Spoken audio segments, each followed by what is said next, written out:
At the high-rise building, inside a conference room, there sat a man across from a woman. Outside of them were the staff. The pink-haired female staff was curious about who the woman was inside. The black-haired female staff replied that it was Xiaohei's girlfriend and she came to break up with him. The pink-haired female staff couldn't believe that she's breaking up with him right at the company. She commented that the woman was pretty wild. Inside the conference room, the woman told Xiaohei that she can't go on living with a useless guy like him. Hei asked why. She was angry when she told him that his pathetic appearance disgusts her. It left him speechless. Then the woman stated that back then, she deigned to be with him simply because she saw his cultivation potential. Even though he didn't get into a decent cultivation university, he was at least a descendant of a declining cultivator family. But they had been together for quite some time, and yet his pitiful lineage was dormant. She blamed him for wasting 3 months of her beautiful youth and making her miss out on many immortal heirs. Hei felt small while she was telling him that. He replied that he emptied his savings to give her so many spirit stones and all kinds of spiritual energy jewels. She got angrier when he mentioned that. Then she claimed that the trash he gave her had weak spiritual energy, which was insignificant. She compared it to the earring given to her by young Master Lai, which was overflowing with spiritual energy. It could dispel evil, protect the body, and even enhance beauty. The pink-haired female staff outside crashed the computer mouse in her hands. It caught the attention of the ex-girlfriend. The pink-haired female staff yelled at her for going too far. The black-haired female staff tried to make her calm down. She reasoned that they haven't reached their team's monthly KPI yet, so there's no need to get involved in other people's business. Hei spoke, clarifying what he meant. The angry ex-girlfriend turned towards him. Then he told her to return everything he gave her. Rage tore through her as she sprang from her chair, her body quaking with fury. Then she cursed him to be a loser for his whole life and to die a horrible death. Then she bolted. While doing so, Hei added that she could just mail the items to him if it was inconvenient to bring. But she angrily replied that she would throw it in the river before giving them back to him. He asked which river because it would be a shame to throw them away. The pink-haired female staff finds him interesting.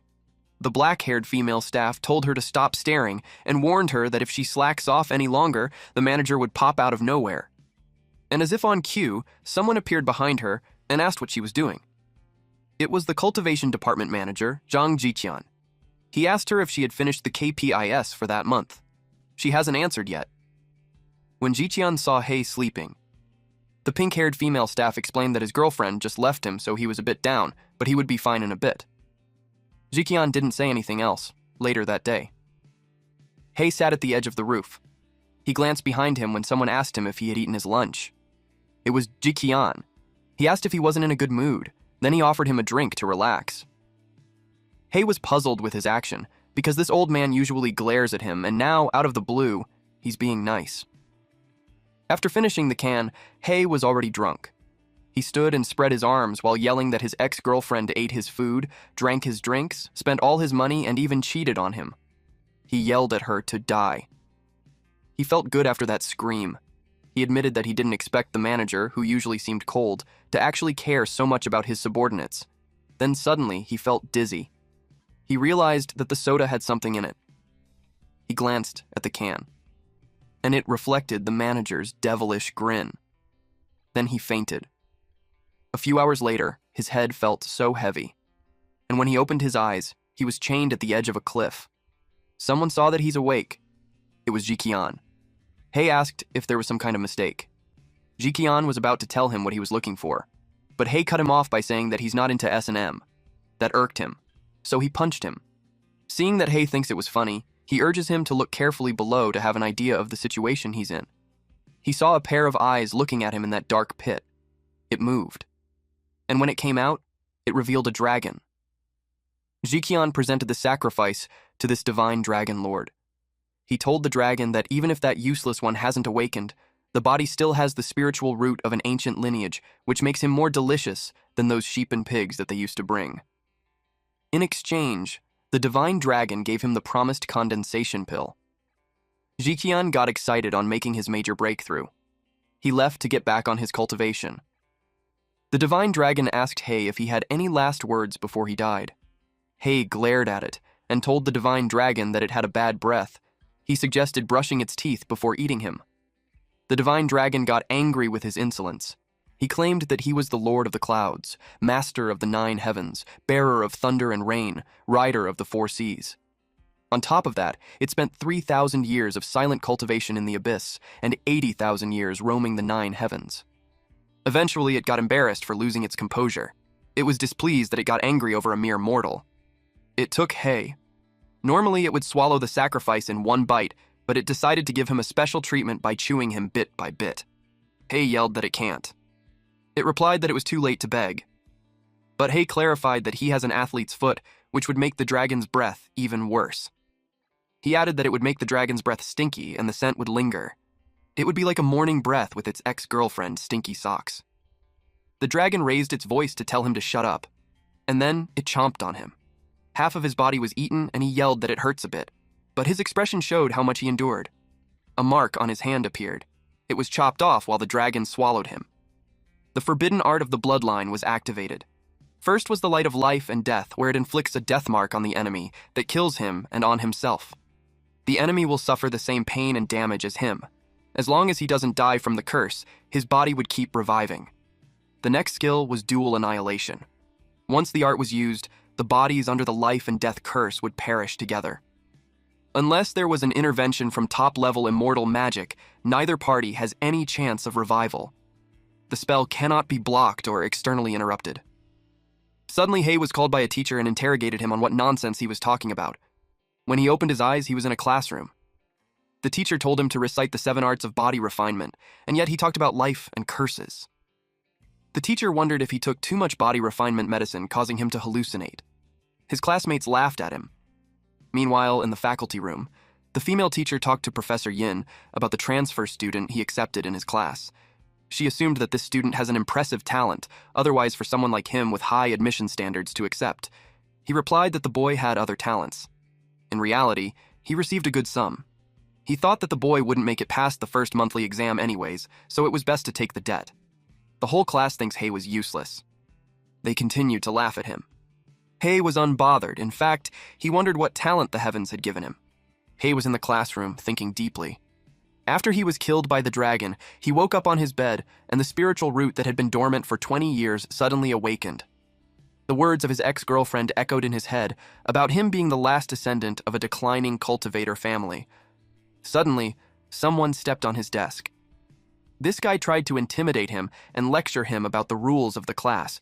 He was told to hand him at least 1 bottle of body refinement pill, 1 bottle of Pei Yuan pills, and 1 dose of Guban potion once a week. Their classmates saw John Jabai educating a newbie again. To them, it was a show worth watching. He questioned why he would give him that and also why he was stepping on the desk. Jabai claimed that it was his territory, so he'll step on if he wants to, and besides, he usually jumps down from there, unlike those weaklings who only use the stairs. Before he leaves, he threatens him that if he doesn't deliver the goods by the end of the class that afternoon, he would tie him to the school's front light pole to publicly shame him. Hay saw his feet stepping out of the window.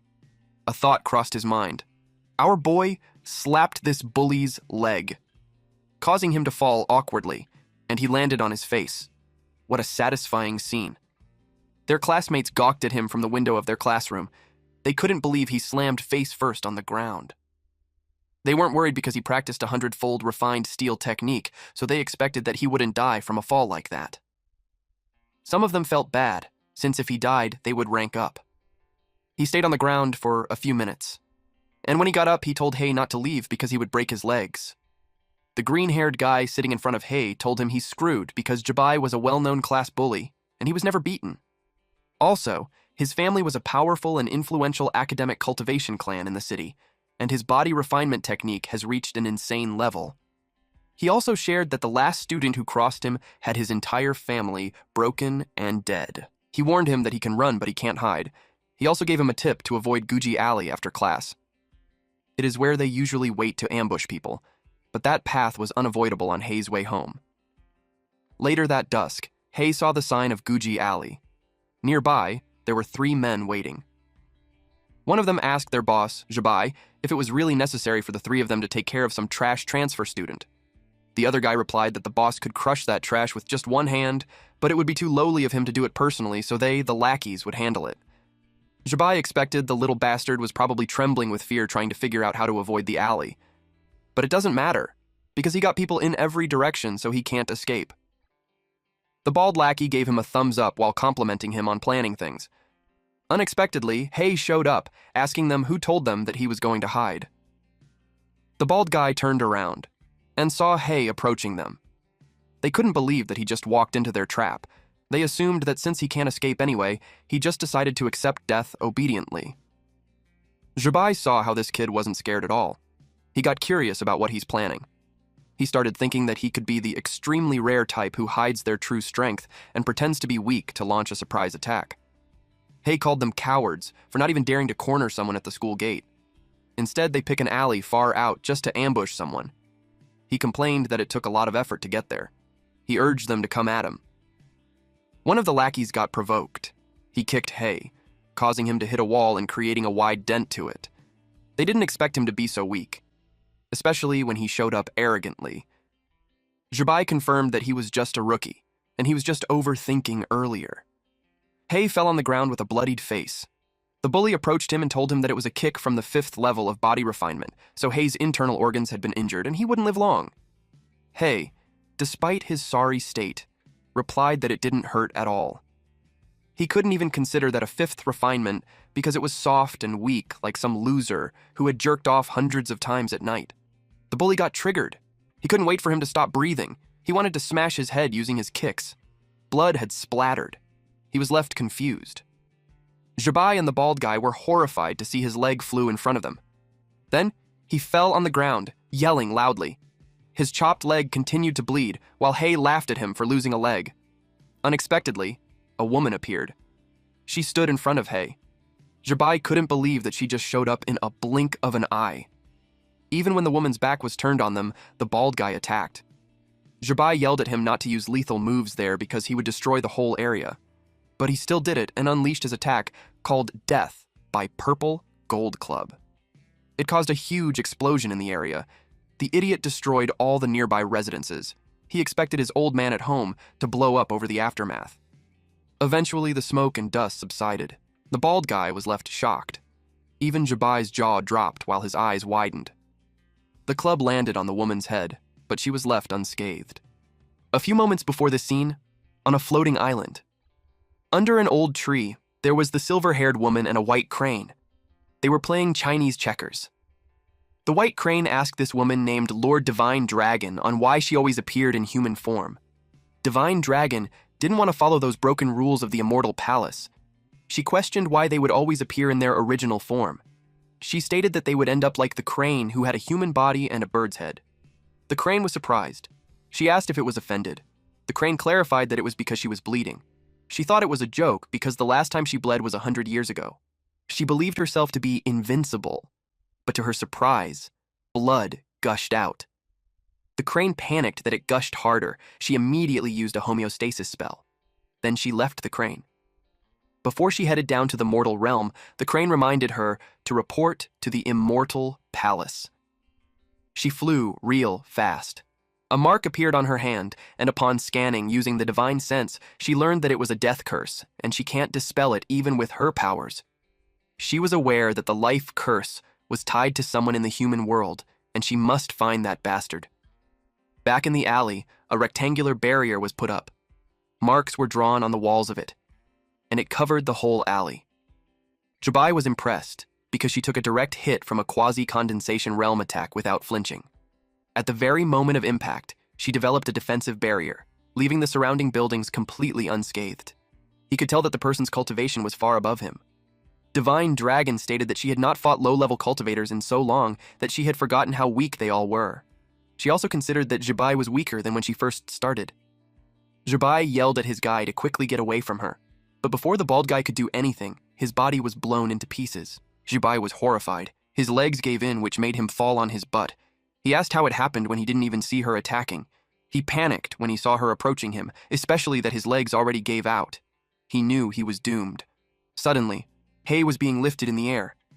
She said that she was surprised to see someone she ate come back to life. With that statement, Hay confirmed that it was the dragon. She told him to hurry up and lift the curse from her, or else he would be a dead meat. He replied that he had no idea how to lift it. Because of his response, he was slammed repeatedly to the ground. She had done it with a powerful force that shattered the ground. She demanded him to lift it. Jabai watched how scary she was, that when she snaps, she even targets her own allies. Suddenly, she coughed blood. It tainted the ground.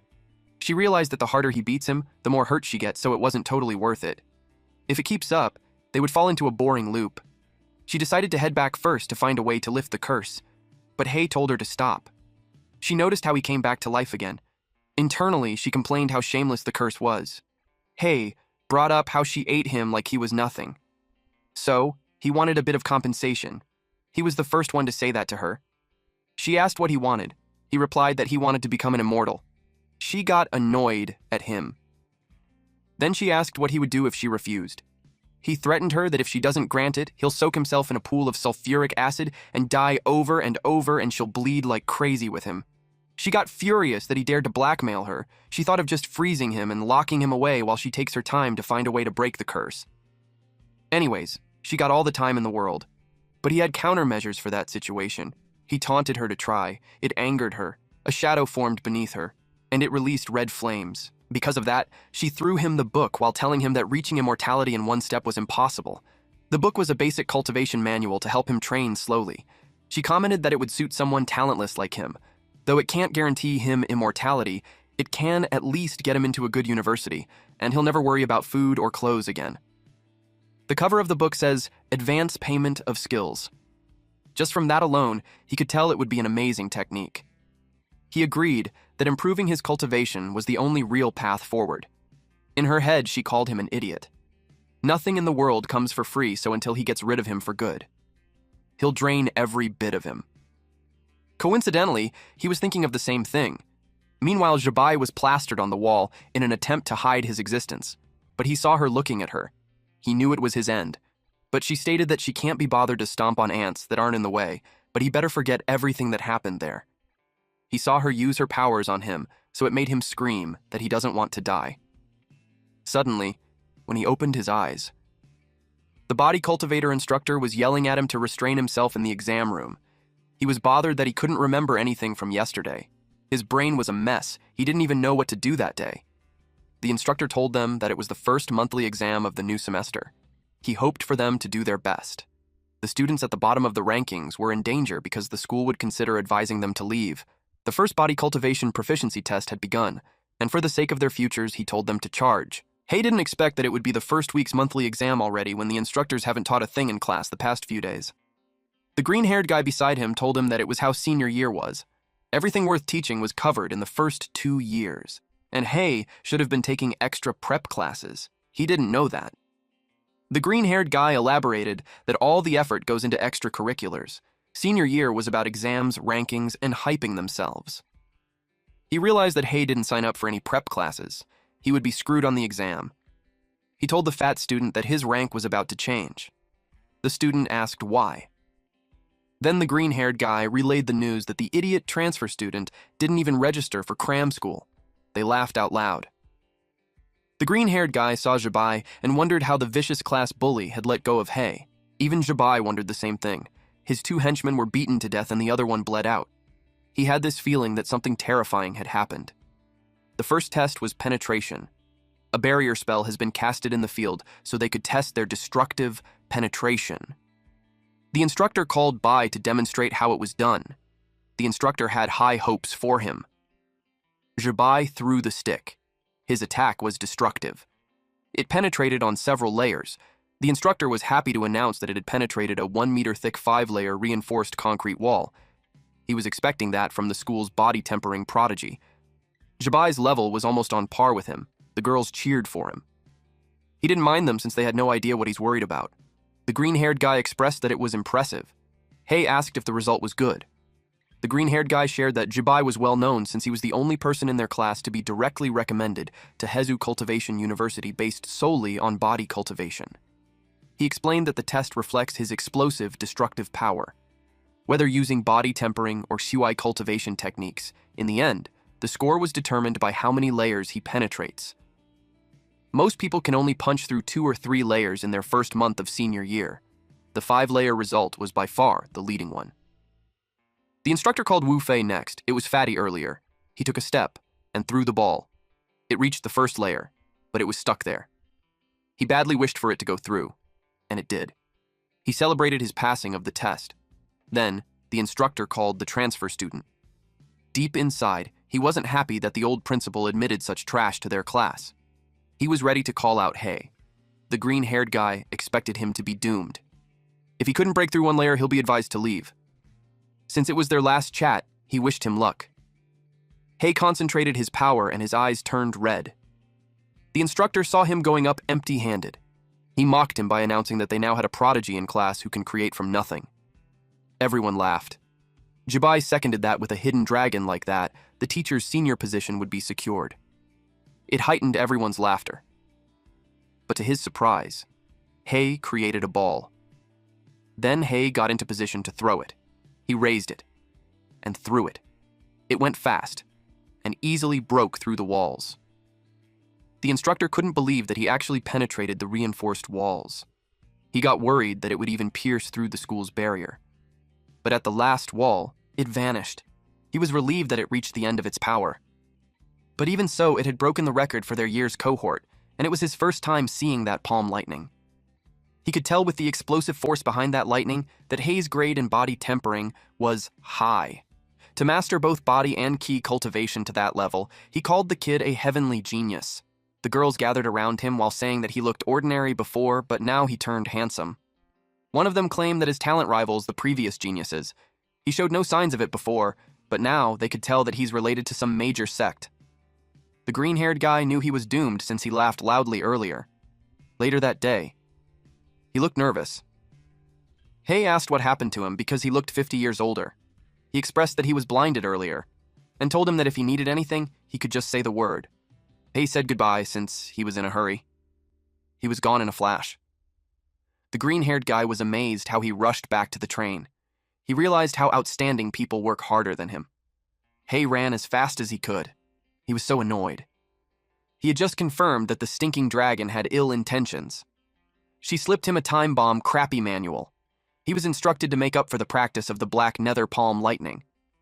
If he didn't finish on time, penalties would apply, such as deduction on his cultivation and weakening of his bloodline, which would mean prohibitions. His timer ran at 11:05:56, inside Hay's room. He rummaged through the shelves looking for a skill book. It was the one he bought online, but back then, he couldn't understand it, so he skipped it to the last few pages. He was dying to know the initial cultivation steps again. He couldn't order it again because the fastest it arrives would be the next day, which would be definitely late by then. Then he thought of just buying the ebook. He became too loud upon seeing how expensive it was. His neighbors downstairs complained about his yelling because they had to sleep early for the cultivation the next day. The first time he bought the book, he emptied his pockets, spending tens of thousands. To his surprise, the price had skyrocketed that much already. At this point, he only had 8 hours, 31 minutes, and 24 seconds. He was running out of time. And if he doesn't place the order at once, even a whole night might not be enough for training. But he already had a lot of expenses, like the 50,000 given to the old principal. Eventually, he still bought it at 200,000 yen, which brings his account balance to 3,372.29 yuan. Then, he went to the mountains where he practiced the basic breathing technique. With 3 hours, 44 minutes, and 3 seconds left, he practiced spiritual energy activation. The last 1 hour, 5 minutes, and 16 seconds was spent on move practice. He caused some explosions in the forest because of the holes he made through the trees and the rocks. He finished the cultivation process before the last 32 seconds were up. When he was done, he claimed that it was too easy. He didn't expect to feel dizzy and pass out. Meanwhile, at the floating island, specifically in the bathhouse, the steam covered the area. Divine Dragon was happily taking a shower when blood suddenly gushed out from her back and it spilled on the water. She complained about the immortal dew that she lost when she had just made it. She checked on him through the water and found out that he overexerted during cultivation process completion and died suddenly. She called him useless. She only placed a slight restriction during the completion process, and it was already enough to knock him out. She had no choice but to heal him. 1 week ago, during the first day of the senior year, Jibai ranked in top 10 for the class placement test. The results were posted on a bulletin board. He boasted that he made it to the top 10 of the elite class just through body tempering alone. It made him look down on the top students. Then a girl beside him shouted, which startled him. She saw that Fatty wasn't the last anymore. Hai's name was there on the bottom. They had never heard of him, so they knew he was a transfer student. Jibai was eager to show the newbie how tough it gets around there. At the present time, Jibai saw that Hei had jumped 10 ranks from the last individual test. Hei was now at rank 33. One of his lackeys called him since it was about time for the test to start. They were at the gym. A student stood there scared. A palm hit his face, causing him to bleed. It was such a powerful hit that he fell and broke his neck. The instructor called the medic and told him to hurry to the infirmary because the kid might still be saved by Dr. Song's miracle hands. Hei asked the green-haired guy what kind of test was that. The student explained that it tests their palm strength and resistance to impact. And compared to last time's penetration test, this one was Jibai's specialty. Especially his proud iron-tempered steel technique, which reportedly no one in their grade could break through. Jibai faced the strongest palm strength student for that year, Zhao Yikai. He was eager to prove that he was stronger. Yokai was determined to make him pay for his arrogance. He used forged steel palm. It was such a destructive attack, it covered them in dust. Then he stated that iron-tempered steel was just overrated. But he was surprised. The dust subsided, and he saw Jibai still standing. Jibai mocked his technique. Then he hit him. Yokai was down, so the instructor called someone to bring him to the infirmary. Then he called the student named Wu. But Jibai suggested calling Hei first. Hei was surprised to hear about the open-source cultivation method and patented cultivation method. His classmate told him that cultivation methods fall into those two types. It was common sense, so it made him wonder which school Hei attended for 10th to 11th grade. He replied that it was Municipal Number 3 High School. Now it's no wonder he's lacking in foundational knowledge. It was a regular, non-immortal cultivation high school. This green-haired student explained to him that open-source cultivation methods were publicly available and anyone can practice. Patented cultivation methods were registered with the Immortal Cultivation Patent Bureau, so only the patent holder or authorized persons may practice them. Unauthorized practitioners of such methods may face legal consequences or even be exterminated. Like those two earlier, forged steel palm was open source and 100 refined steel was patented. But ordinary cultivators can't easily break through patents. Patented methods have higher thresholds and difficulty. The instructor administered basic maintenance spells to patch up the ruined court. Then he called Hei to come down. Hei and Jibai stood face to face. Jibai could feel his heart racing every time he saw him. He couldn't understand why, especially when he only lost one individual test. But if he could beat him, he could prove himself. Hei suggested that they just hit each other at the same time. It irked him, so he yelled at him not to get too arrogant. Hei used forged steel palm. Jibai wasn't impressed that he's trying to clash open-source methods with him. He used 100 refined steel. The instructor watched intently. Their palms landed on each other's face. But Jibai was blown away, and he crashed. When he hit the wall, the impact left a deep dent and a body-shaped hole in the earth. The crowd was struck speechless, frozen in shock. The instructor didn't expect that. Hei's opening move was the open-source forged steel palm, but the moment it hits Jibai, it was layered in 100 refined steel on top. Not to mention that the Zhang family's patented 100 refined steel has a high cultivation threshold and was difficult. It also made him wonder if Hei didn't fear the catastrophe from privately practicing a patented method. Hei suggested to the teacher to send Jibai to the infirmary because he seemed to be stuck on the wall and can't climb down on his own. He was confused when the teacher didn't answer. When he turned around, the teacher acted like a tame dog. Then this teacher asked him which master he trained with. He told him to come closer. Then he whispered that it was the Dragon Lord. Jibai woke up in the infirmary. He was angry at that bastard. Someone spoke beside him saying that the bastard looked familiar. It was Jixian. He took a closer look at Hei's picture and stated that he looked similar to someone he knew. Jibai asked if he knew him. Jixian hinted that he does. But internally, he reasoned to himself that there's no way Hei would have survived. It made him wonder if the Dragon Lord had shown mercy. He knew the next exam would be chemistry. He asked Jibai which topic they would focus on. Jibai responded that it would be poison making and toxin testing. With a devilish grin on his face, Jixian told him that they would have fun at a car junkyard. Jibai practiced the forged steel palm training to its completion. He informed the boss that all the scrapped cars had been crushed. After that, the boss praised him for the great job and transferred the payment to his account. That boss didn't buy a scrap car crasher to save money, so he had the opportunity to earn while cultivating. The system instructed him to complete his 100 refined steel training soon. He had done 20 strikes and yet to receive 0-20 hits. He started thinking who he could fight that night to receive the hits. Out of the blue, someone appeared and asked if he was Hei. He replied that he's not. He justified that the man was the wrong person because his name was Yinjian. At that moment, the teacher from the class earlier sneezed.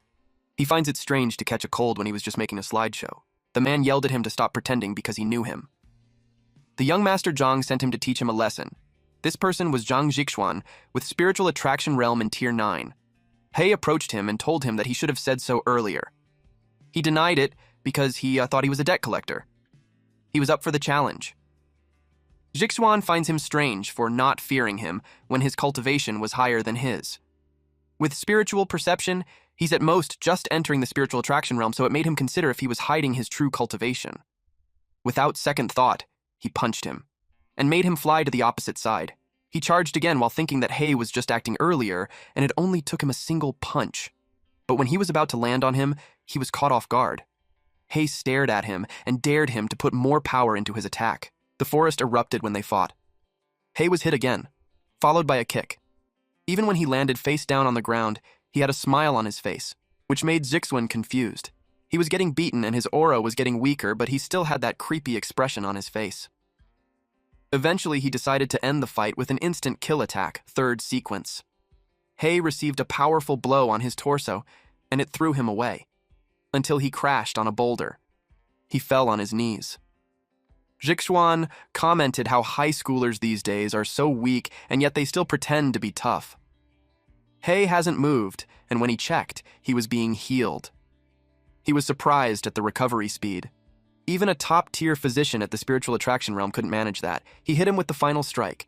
The impact sent a gust of wind around them. He had this creepy grin when he saw that he received a beating for 2020 already.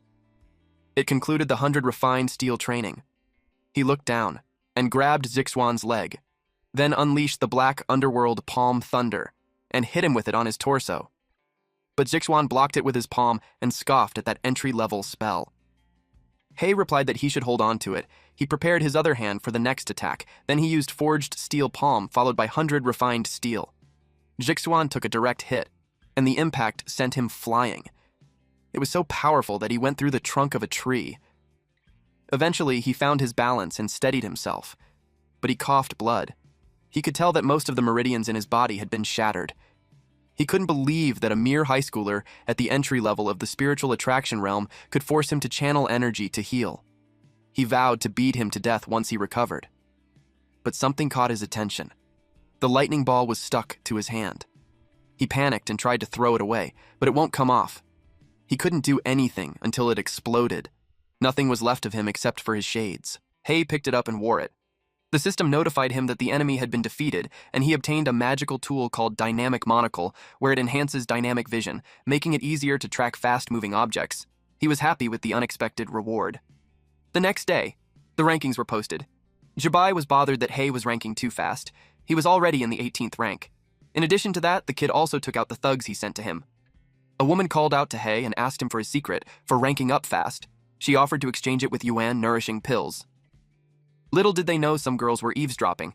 They called her Gao Fei, a bitch for her plan to trick him with a losing trade. Later on, the class started. It was the chemistry class under teacher Zhan Qingyan, and for that day, they were to demonstrate their poison-making and poison detection skills. In the future, when they enter dangerous careers, they would inevitably face tricks from coworkers, subordinates, bosses, and rivals.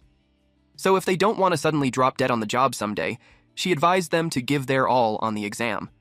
Each of them will be given several samples. Before the exam ends, they were to identify which one was poisonous. They were told to swallow the non-toxic ones, and their final grade would be based on both detection speed and accuracy. If they can even name the poison, they would get extra credit. Jabai had tampered with Hei's entire tray with the help of his second brother. He expected him not to even reach the dangerous career because he would die there. With so many strong-smelling items mixed together, he knew he wouldn't be able to identify the poison by scent. In the tray, there were hutunia dumplings, stinky tofu, durian, fermented bean juice. If he was thinking of identifying the poison by other means, he wouldn't be successful because the poison had been heavily disguised. He believed in the poison master and their family, and he was confident that not even the chemistry teacher would be able to detect it. The green-haired guy was relieved to be in the field where he had the advantage. He started sniffing, while Fatty dropped a chemical on the food. A girl used lightning to detect the poison. Teacher Qingyan watched her and was impressed that she was still excellent in poison detection. She walked to Hei when she saw that he was doing nothing when everyone else had started demonstrating their skills. Zhibai overheard it, and he thought that there was nothing for Hei to do but sit there because he had no clue which to pick. And it wouldn't matter what he eats because he would die anyway. Hei reached out for the food at the floating island. Divine Dragon was fishing. But she was also lost in thoughts. Ever since she became a god, things had gotten boring, and she had left with nothing to do but fish. While she was just lounging around, her eyes and nose started to bleed. 5 minutes ago, Hei ate all the food on his tray. Teacher Qingyan couldn't believe what he just did. She asked if he really knew what he was doing. He could die from that. She was relieved to have anticipated idiots like him and strictly controlled the dosage. She assured him that it wasn't lethal, but he should prepare for serious diarrhea. Zhibai grinned because that was just wishful thinking. He poisoned every single food item, and it was enough to kill someone 5 times over. Hei turned pale and bled through the eyes, ears, nose, and mouth. Then, he dropped dead. Teacher Qingyan took his pulse and announced his death. One of the students got worried that the school would make it to the headlines. The other student responded that it won't happen, because it's not like he's from a major sect or a top scholar. Students dying in the senior year was quite common. The rank 19 student was pleased because he would easily climb the ranks, while Teacher Qingyan was concerned about how it will affect her promotion evaluation. She was furious at whoever dared to tamper with her exam. She thought of the damned PE teacher because he had been competing with her for the title. While she suspected him, Hei had recovered. She jumped to her feet when she learned that he was alive. In her entire career, it was the first time she encountered that. She couldn't believe that he fooled her. Hei reported that all 5 items were poisoned, including enteric dispersing powder. Some letters appeared on his palm. Then he stated that the last one was the air-ending poison. Zhibai couldn't believe it. He got nervous. He thought he was being thorough, even finding an expert at the condensation realm from their sect. He also had him investigated and found nothing. So it was a big puzzle on how a nameless nobody survived the poison of condensation realm experts. Later that day, in the lab, Teacher Qingyan inspected something on a petri dish. She wrapped her aura on the fluid. It was Hei's blood sample, and from her analysis, all his answers were correct. She could tell that the brain-dead PE teacher couldn't have concocted that. It led her to think that it was done by a real poison master in the condensation realm. She even needed half the night to analyze it, and it made her think that Hei was a freak. Meanwhile, in the New Immortal bookstore, Hei searched through the books as he never thought there would be such a communication method. Divine Dragon communicated with him through the palms and told him that it was his bloodline forbidden technique. She called him dumb for not even knowing how to use it. She linked their health bars to use it to contact each other during emergencies. Hei complained that encrypted communication like that hurts. He asked if there's another way for immortals to talk to mortals. It seemed like he thought gods had freedom. She pointed out that for humans, they were strategic nukes. Every move was under surveillance of the immortal palace. She already descended once on her own, so if she casually made contact with humans again, and the immortal palace found out, some immortals would come after her. Hei asked if she could reveal to him where the top-tier treasures were. All that she's allowed to share with him was already infused into the advanced payment skills, so he just has to follow the instructions. His hand started bleeding. Someone saw it. It was the female staff. She expected that high schoolers were under immense pressure these days, but she couldn't believe that one would self-harm in a bookstore, and she would be the one cleaning up the blood again. Hei apologized and promised to clean the blood later. Then he brought up some questions about a few books. She asked him what kind of books. He shared that he's in senior year, and he wants to aim for the condensation realm. He wanted suggestions for some of the good prep books. There's still almost a year until college entrance exams, so she was a bit surprised that he's already preparing for the condensation realm. He asked her if the condensation realm was hard. She doubted if he's really a senior since he lacks the basic knowledge. She explained that if he can break through to the condensation realm during the college entrance exam, he's basically guaranteed acceptance. If he reaches it at once, he could apply for direct recommendation. She commented how kids these days have high ambitions but no grounding. She gave him 3 best-selling books. If he could grasp them, it would be great. He chose the Condensation Realm Cultivation Guide. He gave it to the counter. It was not from the staff's recommendation, so she was unimpressed that he didn't listen. He immediately scanned through it. The staff saw how he just flips to the last page on that complex book. In her head, she judged his logic to be totally backwards, so he was hopeless. He read that breaking into the condensation realm requires full cultivation of either Qi or body to level 10 plus the help of a condensation pill. The process may cause spiritual energy to rampage in his body, leading to serious injuries. Hence, he needed plenty of top-grade healing and foundation-stabilizing medicines. It was expensive and risky, and he could die in the process. He concluded that he just needed to prepare a condensation pill at the Zhang's estate. Someone was yelling. Zhibai scolded the poison master at the condensation realm for not being able to kill a senior student. The man apologized and explained that something must have gone wrong. He begged for a second chance and promised that the kid would die for real. Zhibai was worried now that Hei's score ranks 10th in class. He didn't want that thorn in his eye to succeed so easily.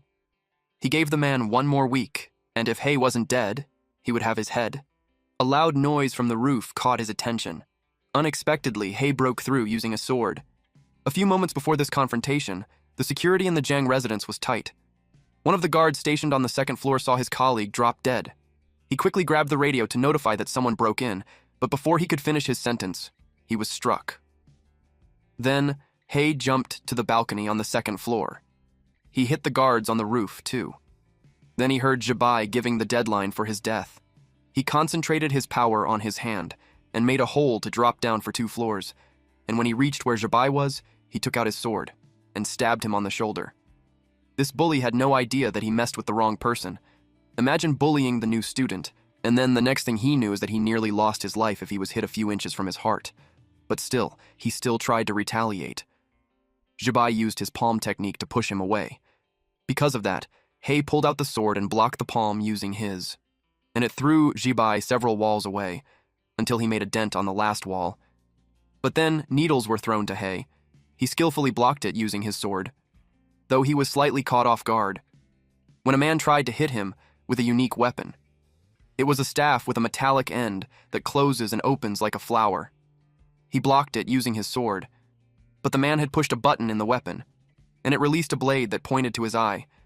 He moved a bit sideways, so it only scratched him. The man had to step back. This man recognized the intruder as the high school student who got lucky and didn't die from his poison. He was just on his way to find him, and he came to him instead. He revealed that the venom needle he released earlier wasn't something to be taken lightly. He used his ancestral recipe, so its toxicity was in a whole different league. It was a sudden death for the brat. Hei's cheek bled, but he just glared at him, which gave the poison master an unsettling feeling. Then Hei was gone. In a flash, he charged at Zhibai and pointed the sword at him. He tried to stab him, but he was able to evade. Then he swung his sword. But he sensed something. Several needles were released towards his way. It was from the poison master. He was offended that Hei just ignored him. He was also annoyed since, with the potency of his poison, he should have already died. And yet the kid was still standing. Hei broke an item. Then this guy told Zhibai to run and that he would cover him with a curtain of needles. Hei watched as Zhibai jumped through the window to escape. Zhibai made it out. Then the poison master decided to demonstrate the power of condensation realm. The needles that punctured the wall released a green mist. Hei started coughing. He could tell that the poison fog was more intense than the previous toxic-laden needles. The poison started to show on his skin, and he dropped dead. The poison master laughed out loud. He mocked him for thinking he was immune to every poison when it turns out he couldn't withstand his finishing move. To his surprise, a statue was cut in half. Hei's eyes opened. He took his sword and slashed the poison master. At this point, he knew he fucked up. Apparently, ever since Divine Dragon used a clay avatar technique to divert damage, she no longer gets covered in blood every time something happens. But 2 had been destroyed right off the bat, which signals her that Hei ran into something tricky. She decided to check what was happening. She saw him slashing someone. The poison master couldn't believe that a realm cultivator like him actually got done in by someone from the spiritual attraction realm. He bled too much. And when Hei checked, he already had no pulse. He looted him since the items, though useless, can be turned to cash. Meanwhile, Jibai was on a roadside in a mountain, panting like crazy. He was out of breath from running away. He even forgot his phone, so he had to flag down a car and borrow a phone to call for backup. He was so furious with that transfer student. He couldn't believe that he would dare to take revenge on the Jiang family. Once he had gathered the family's assassins, he vowed to kill him and wipe out his entire family. To his surprise, Hei appeared and asked him who he was going to kill. Hei attacked him with his sword, but he dodged. Then Jibai used 100 refined steel to strengthen his body. He was cut on his arm. It bled while he stepped back to create distance between them. Before he could steady his footing, an orb was thrown to his face, and then it exploded, which caused him to fall down on the cliff. He hit the ground with a powerful impact. Hei followed to end him. He couldn't move and tried to intimidate him by saying that he's from the Zhang family. But Hei didn't care. He slashed the head off. Hei admitted that if it weren't for the Dragon King taking all the damage, he would have killed him several times over. He couldn't believe that even at death's door, Jibai still used that same family background intimidation routine. He burned the body and erased the evidence, and even if he did, he expected the Jiang family to link the death to him, whether they had proof or not. And he's still using the Zhang family's patented technique, so he knew that conflict wouldn't be avoided in the future. But he was satisfied that his revenge wasn't for nothing. Even though he rushed out, he still managed to snatch up some valuable stuff. It was the condensation pills, and he obtained 3 of them. He knew that Jibai's brother had to offer sacrifices to the Dragon King just to get one. He learned how complicated the relationships among the disciples of the major sect. He also grabbed some gold, silver, treasures, talismans, and standard-issue blades and such. He planned to sell them all later. The system detected the word sell and offered a sales system that they might like. Ever since he learned advanced payment skills, the system-like pop-ups started appearing. He assumed it was designed by the Stinky Dragon. And now it even became crazier with the e-commerce platform's big data and how it communicated to him. Then he realized he had to delete his browsing history fast. A wheel showed up in front of him and it had options like cultivation technique, magic artifact, etc. He clicked sell. The dynamic monocle, horizontal blade, poison lotus, gold bars, and all other junk were sold. His account has been credited with 1,054,178 yuan. Then the system lit up. The heaven opening blade was being sold for 1 million yuan. He wasn't happy that everything was sold for 1.05 million, and yet he was asked 1 million for a single premium blade. He remembered similar quality artifacts outside going for way cheaper. He claimed that it was a robbery. It's not that he couldn't afford it, it was just not worth it. He decided to check something else instead. There were pocket pants for 50,000 yuan. It was durable and tear-resistant pants. Both side pockets were spatial bags and can hold many items. He finds this one was pretty useful. He spent 100,000 yuan and was left with a remaining balance of 954,718 yuan. He checked out other items like boiling blood, a premium item that costs 600,000 yuan. With this, the more blood he loses, the stronger his attacks are. There was also a good item called Swift Eye Contact Lens, which costs 50,000 yuan. It enhances dynamic vision by 50%, making it easier to see fast-moving objects. Another good item was the anti-impact shirt for 100,000 yuan. The t-shirt was tougher than him, so he won't worry of his clothes tearing in battle. Then, there were the grip shoes for 200,000 yuan. It had super traction soles. When activated with spiritual power, it can adhere to surfaces. The actual effect depends on the user's cultivation. In total, he spent 950,000 yuan, which brings his remaining balance to 4,718 yuan, which made him cry. While it made Divine Dragon smile, she was determined not to let the brat die easily for casting a blood curse like that on her. Someone called the Lord Dragon King. It was a cat, and it reported that they had found a way to break the human's blood curse. She went with the cat towards the altar. The cat reported that the bloodline wasn't anything special. Hei's ancestors could only place blood curses on low-realm demon beasts. Those beasts couldn't even withstand the transferred damage, so his ancestors often died quickly in low-level fights. That's why no sex ever took an interest in his bloodline. He's always been a nobody in the mortal world. She asked how he was able to cast a blood curse on him when she's a celestial. She was the Dragon King. The cat speculated that it was because when she descended to the mortal realm, the Celestial Emperor's restriction spell forcibly downgraded her cultivation to a very low realm. Plus, the boy's intense will to survive at the moment greatly increased the upper limit of his blood curse. However, his curse still depends on his own cultivation level. A cultivator of the spiritual attraction realm can only tap into a very small portion of her health bar. Once that part runs out, he'll die. The magic circle was about ready. The cat instructed her to step into the center of the formation. The magic circles had formed above her, and then she cried at the immense pain from the thing coming out of her body. Meanwhile, on Earth, it was quiet. Hay was deep asleep, and that line had entered Hay's body. She saw that the blood curse had taken a very tangible form. She condensed her power into her hand and attempted to chop it off, but she got interrupted when someone knocked on her door. It was a messenger. He relayed that the celestial minister was inviting her. The cat was confused that the message wasn't sent via talisman, and instead, a personal envoy was sent. Divine Dragon was on guard since this visitor didn't come with good intentions. Divine Dragon stood in front of the throne, but it was empty. Suddenly, someone asked her if she wanted to sit there. A man appeared on the right side of the throne. He told her that the Celestial Emperor hasn't emerged in years, so the throne had been empty for ages, and there would be no harm with her sitting there for a bit. She scoffed and pointed out how every immortal knew that he was the most eager to sit there. She warned him not to play those kinds of mind games with her and got to the business why he called her there. He commented that she's still as hot-tempered as ever. Then he informed her the reason why he called her was because of her application for promotion to High Immortal. It was rejected. It made her angry, because back then she gave up her territory and subordinates and agreed to join the Immortal Palace. It was precisely because he promised she would be promoted to High Immortal after 100 years. He explained that things were different now because tons of minor immortals were applying for promotion. So if they approve her basing only on a promise made centuries ago, the immortals would object.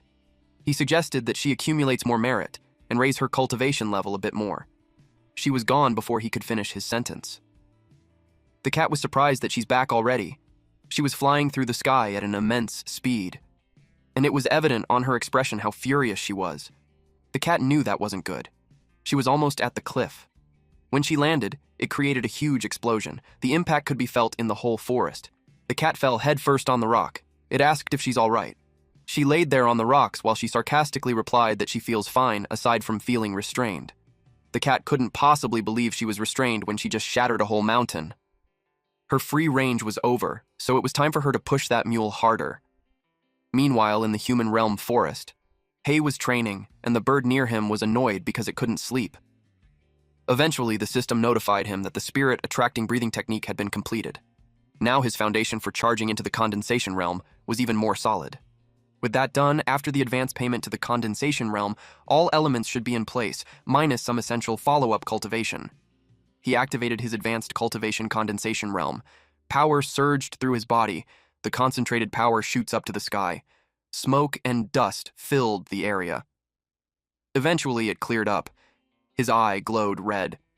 With this condensation realm advancement prepaid, his body's strength, mana, max health points significantly increased, while divine sense was greatly enhanced. Comprehension ability was significantly boosted. He also unlocked condensation realm exclusive techniques, artifacts, and items. He was told to fulfill the conditions for the condensation realm, which were 1 condensation pill, 10 superior foundation stabilizing pills, 3 bottles of superior spiritual herb extract, and 10 layers of spirit attracting realm. He was surprised that that was it since he had everything already. It was easier than he thought, but he jinxed himself. The side quest showed up. It instructed him to clear the secret realm while suffering the hemorrhage curse within the time limit.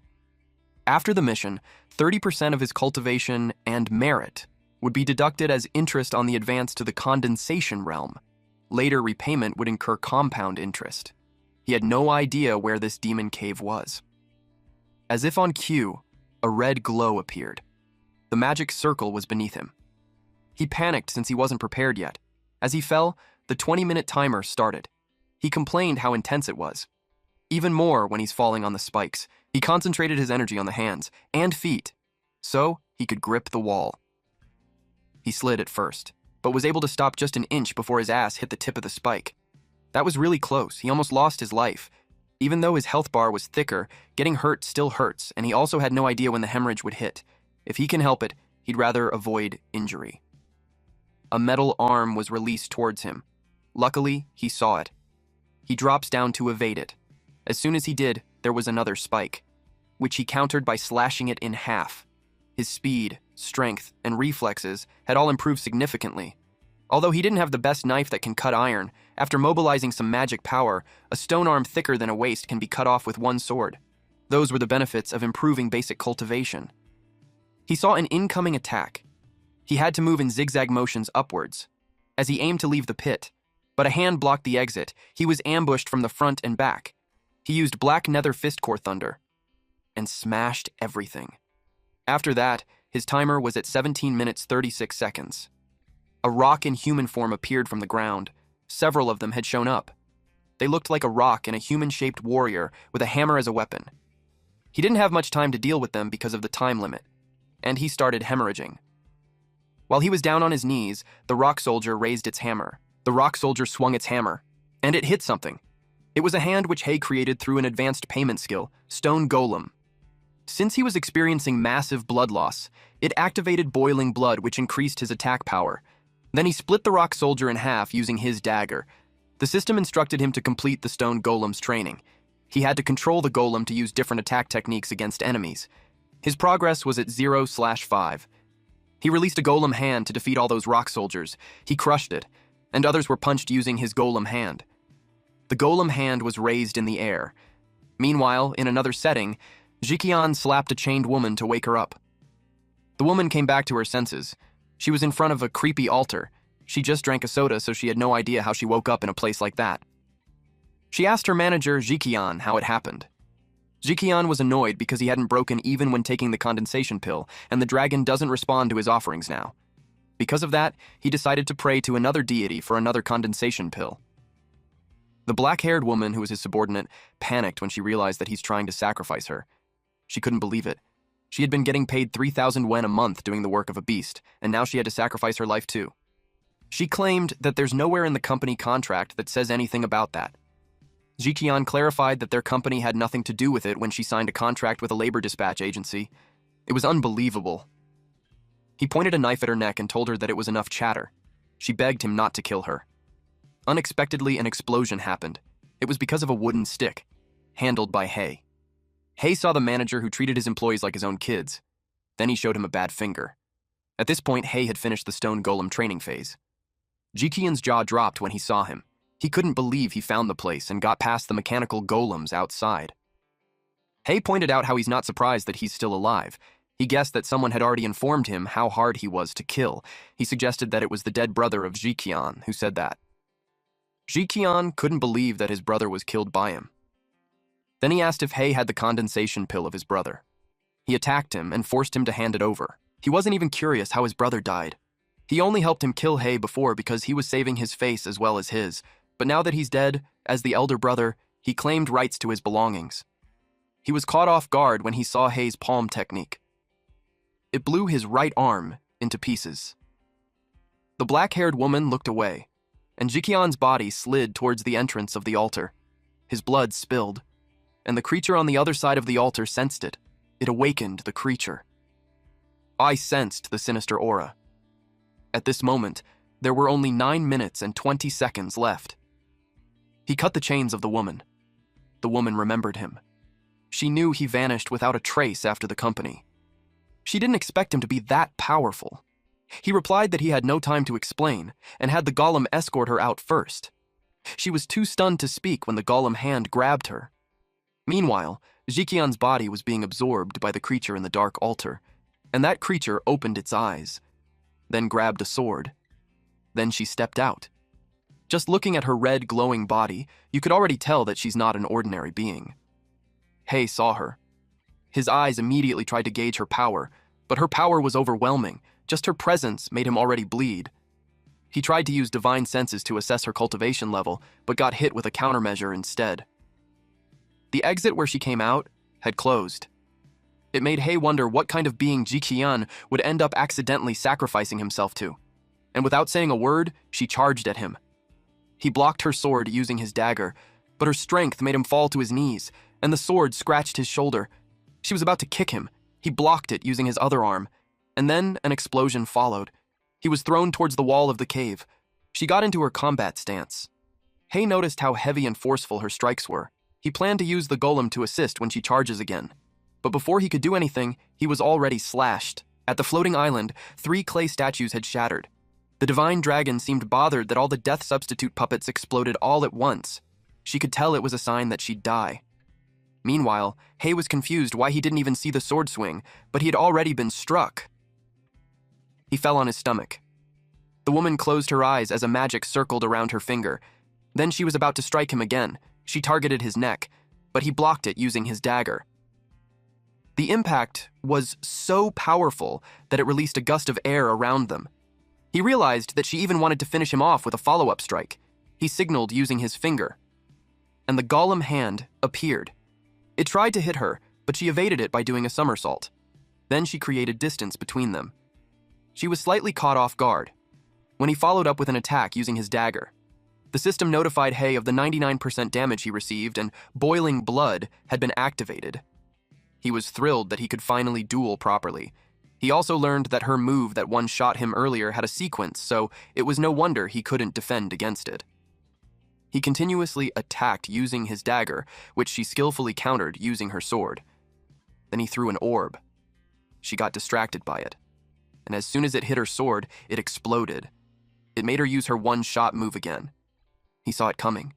He was actually waiting for it. The system notified him that the enemy skill had been prepaid. She unleashed Celestial Annihilation. They both released destructive energy, and when it clashed, it caused another explosion. When the dust cleared, it revealed that they were still both standing. But seconds later, the woman fell. Hei was all right, though. She was confused about how it happened because she launched an attack on him first. It should have hit, but he was unharmed. He mocked her for being so flustered that she spoke normally. All the while, he thought she was mute. He replied that she can strike preemptively, but he could do the same. At first, he wanted to prepare a defense against the final outcome of her attack, but he couldn't. It seemed like it required a much higher cultivation level. Then he remembered that the last time they clashed, she didn't finish him off and then tried to slice his neck as follow-up. He anticipated that next time, she would go for his head.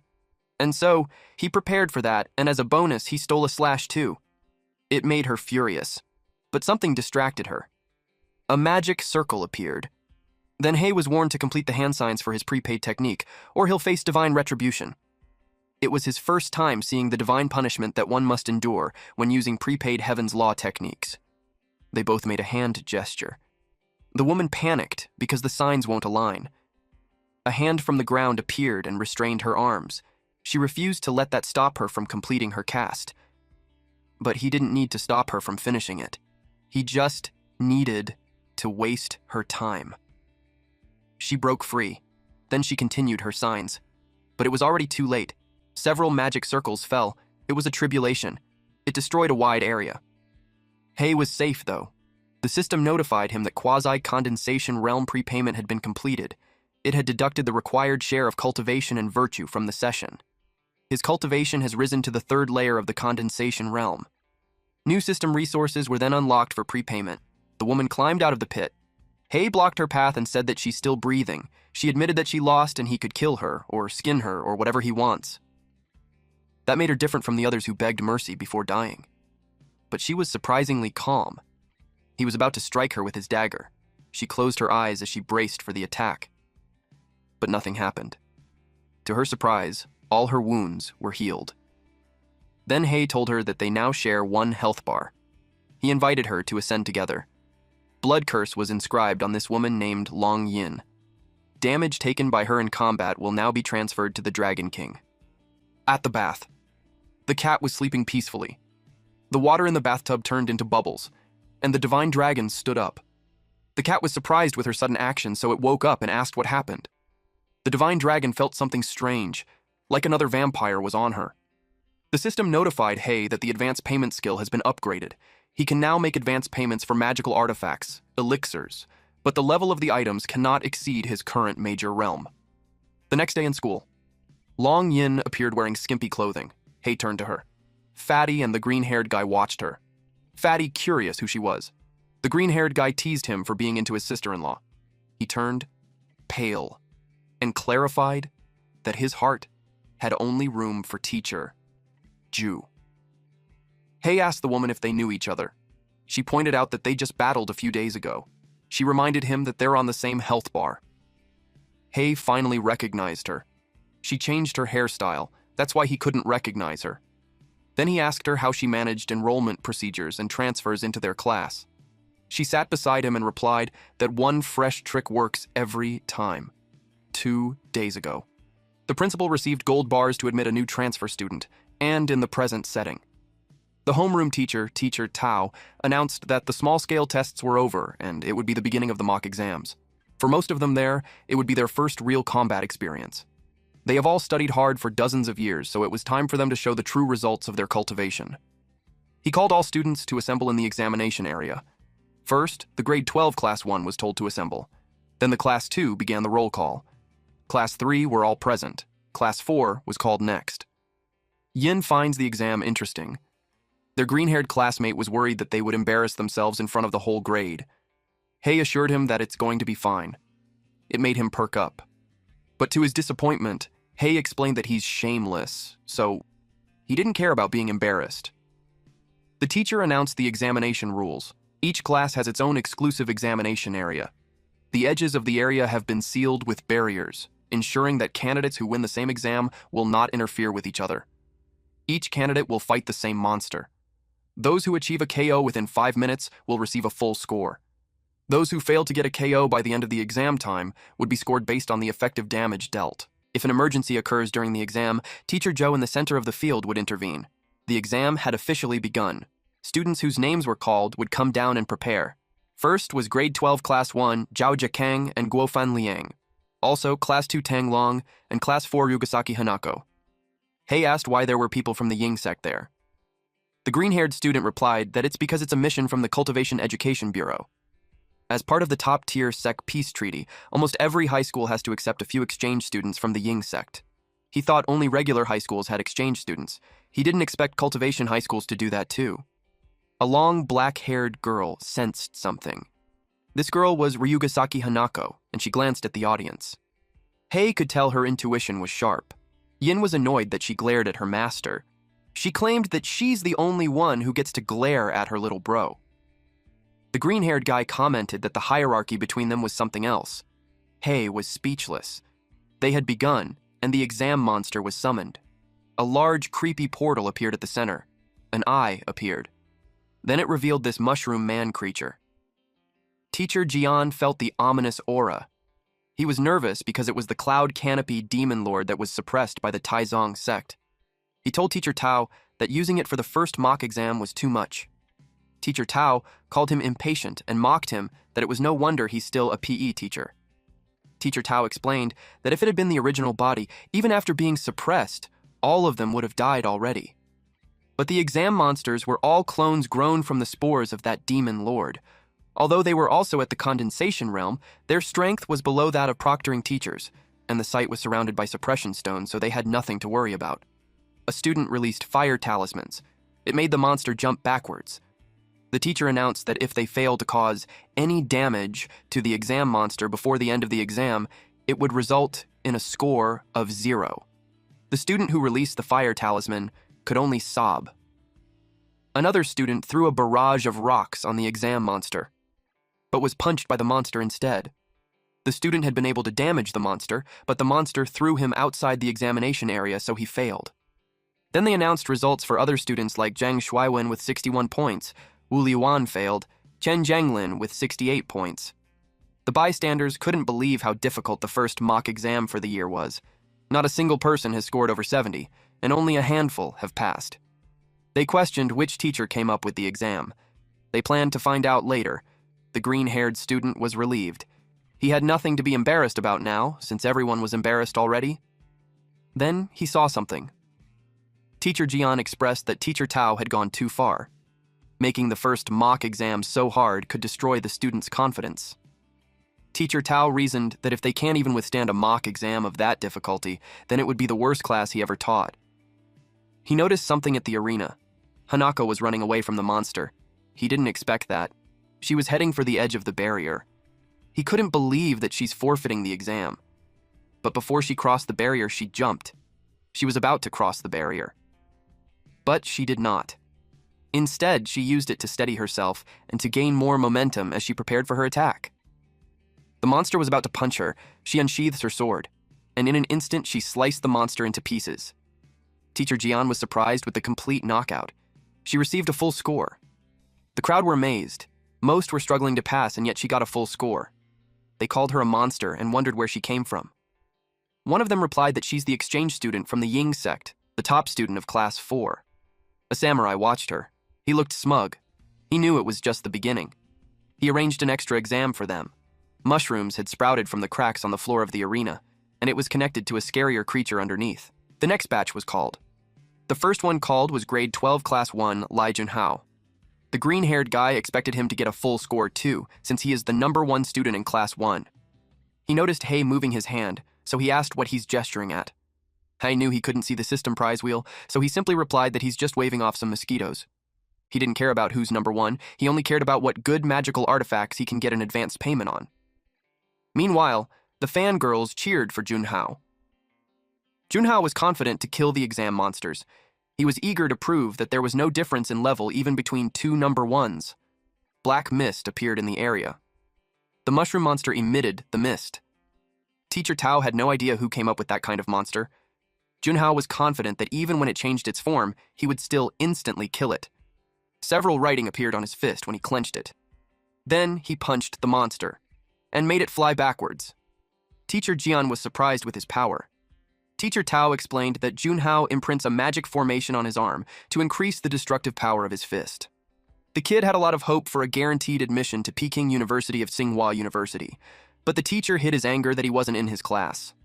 The attack was so destructive that it caved the ground.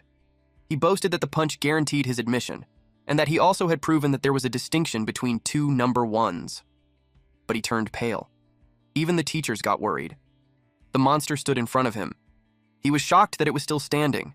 He finds it strange. He knew it wasn't because he twisted his waist and set his shoulder incorrectly, affecting the power generation. He decided to just do it again. But Teacher Jian, in panic, screamed at him to get away from there. He continued to punch, though. But before he could land the punch, he was instead punched in the gut and was thrown away. He crashed on the wall with a powerful impact. Teacher Jian had come to his aid and supported him to stand, but he also coughed blood. He did his best to disperse the force, but he still suffered internal injuries. He knew the monster wasn't supposed to be there. He got on the phone to call for reinforcements, since an off-the-charts monster had just appeared. The person on the other line asked what the difficulty of the current exam was. He requested for the highest realm teachers available. The monster was running towards them. Someone restrained its feet. The proctor was offended that the monster acted like he didn't exist. He also bound the monster's arms. Little did they know that the monster underneath had fully opened its eyes.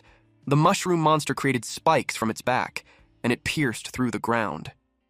The proctor continued to hold the strings that bind it, but something underneath had shattered the ground around him. He knew that's not good. The area he was in exploded. The monster broke free, but a fireball came raining down on it. It countered it by releasing something from its mushroom head, and it clashed with the fireball, creating another explosion. The monster ran out of the smoky area. It targeted the person on the roof who was releasing the fireballs. Hanako watched the chaos from the top of the walls. She unsheathes her swords. The samurai beside her asked her what she's doing. She told him she'd go down to help. This man, Seizaki Kaku from Ryugasaki's sect, screamed at her if she was a fool. He told her that the exam was set up specifically to pave the road for you. As long as the off-the-charts monster accidentally takes out those top-ranking students in the grade, she would be guaranteed admission to Tsinghua University or Peking University, even Xuxian University. She didn't want to use such despicable methods to obtain a guaranteed admission spot. She was determined to tear up that despicable monster, but suddenly she felt weird. She cradled her head and screamed from the pain. Kaku used a soul-binding curse on her. He was relieved to have placed her on a leash. Otherwise, his father's meticulously planned operation would have been wasted. Hanako inherited none of the cold-blooded and cruel virtues of the Ryugasaki family.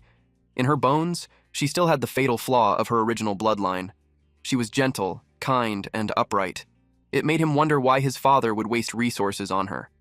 He got distracted when an explosion happened on the top of the building. Teacher Tao was thrown out. He realized that the monster was at least at the 5th layer of the condensation realm. He questioned who on earth issued that exam monster. He activated a body protecting an astral shield. The monster rushed towards him. It was moving so fast that his eyes couldn't keep up. He could only create an omnidirectional defensive shield. The monster attacked him.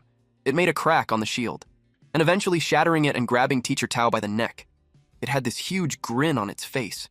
The teacher had drooled and his eyes turned white as the monster choked him. But someone intervened and cut the arm of the monster into pieces.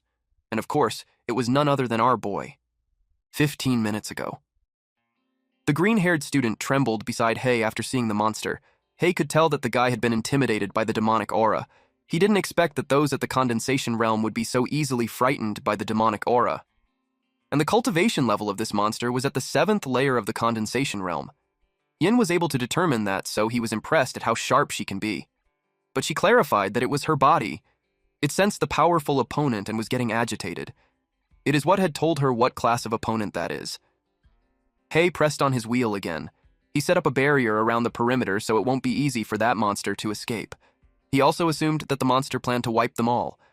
Currently, Hei is at the 3rd layer of the condensation realm. Counting his extra-long health bar, his actual strength was close to the 7th layer.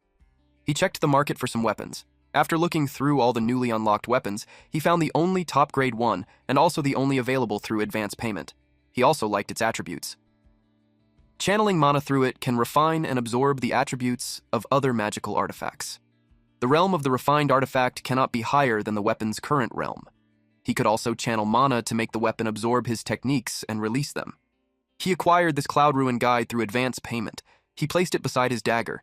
Then he informed Yin that after he went down, she had to stay up there as a precaution. He had a feeling that the bonus monster would bring out another bonus monster. Yin agreed, though she inquired if those teachers couldn't take care of those monsters. Hei could tell she had a natural instinct for the strong ones, but not for the not-so-strong. So, he explained that those few teachers were all at the 1st layer of the condensation realm. Only the homeroom teacher, Tao, was at the 5th layer. If Tao was able to prepare and set up a formation in advance, he would barely manage. But in a sudden encounter, he was at a huge disadvantage. And it was exactly what he was good at.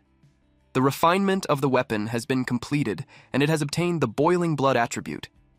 Tao was already choking when Hei came to save him. Teacher Tao was surprised to see his transfer student. Hei told him that there's a barrier on the outer side of the wall blocking the student's escape route, so he requested him to find a way to break it while he deals with the monster. Tao was passionate about his role of being a teacher and a role model for educators. He stepped back, determined to protect his students. The monster listened to him while spores appeared on the side of its neck, and its arm had regenerated. Hei noticed how fast it healed. It looks brand new in a blink of an eye. He assumed that this was a trait of fungus-type monsters, but then the monster charged at him. He used his sword to block it. He noticed how its fist got harder. Then it was about to punch him using the other hand. He was able to learn that it was compressing the demonic aura on the surface of its fist to increase hardness. It prepared for another punch. It was powerful enough to send Hei flying. Fortunately, he was able to stop himself from crashing on the wall. But in a blink of an eye, the monster was beside him already. It raised its fist again, then it punched him. The explosion made it hard for them to see. Teacher Jian was worried that the transfer student was going to die. Teacher Tao then suggested he go down and save him. He was left speechless. Teacher Tao knew that Teacher Jian had always hid himself from the distance, so Teacher Jian saving the #1 student made him certain that the student's family had a word with him. Otherwise, he would have never gone down there to save him. Teacher Jian's silence had confirmed that. Teacher Tao admitted that the transfer student's courage was commendable, but there's nothing they could do. No one in there could solve the problem. They would be lucky if they can just break the barrier before that friend comes up there. The mushroom continuously punched the area where Hei would have been. Teacher Jian couldn't take how tragic it was. Hei would probably have been beaten to pulp already. The monster looked like it was enjoying itself when Hei grabbed its fist to stop it. Both Teacher Jian and the monster were surprised. The boiling blood effect had activated, so it was now Hei's turn. He hit the monster using his sword and sent it flying to the other side of the arena. The monster got up on its knees.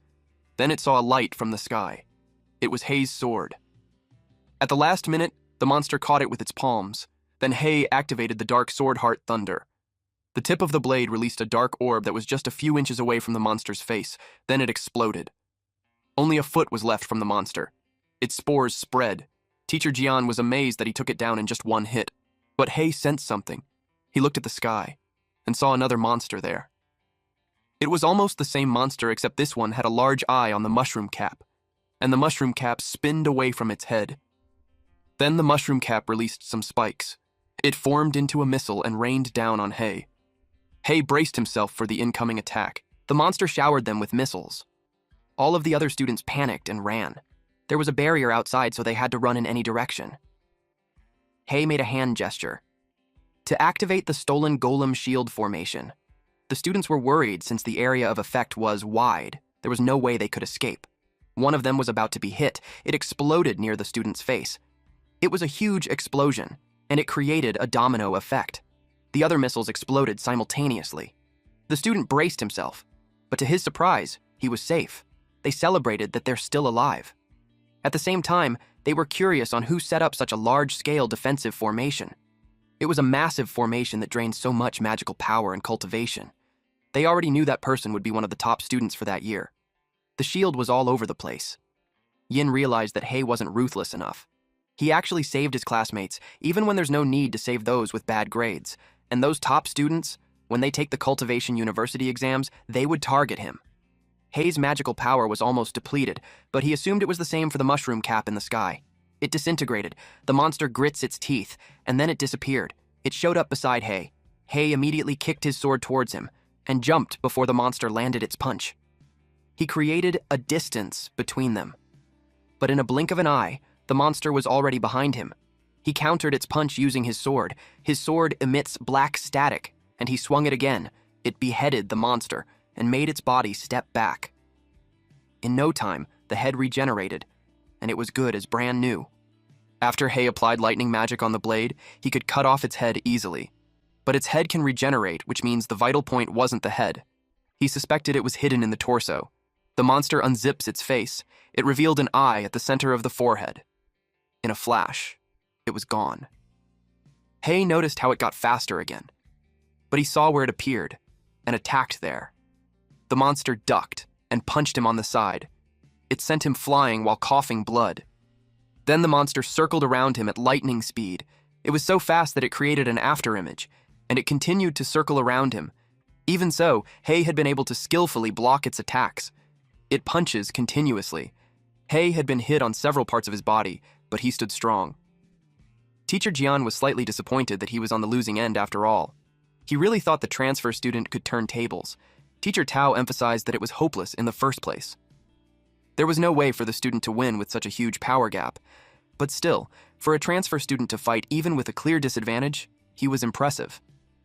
The raw power could rank him in the top 10 of the year. Yin watched the continuous exchange of blows. She was getting impatient that he's not using the move he used to beat her. Hei was pushed back. The monster was so fast that it was hard for him to keep up, especially the burst of speed right before it attacks. Even if he defends with all his might, he can only block a small part of it. He had 150% damage, so the boiling blood had been activated. He assumed his combat stance and charges forward. He raised his sword. Teacher Jian was confused since he had taken a stance but wasn't moving. He thought he gave up. But then Hei released a skill called the Heavenly Law of Annihilation. The power even shot up to where Teacher Jian was. It also broke the barrier. Teacher Tao was surprised that the barrier shattered easily when he couldn't break even with all his efforts. It made him feel unworthy of being a teacher and thought of just quitting. The monster's body was gone.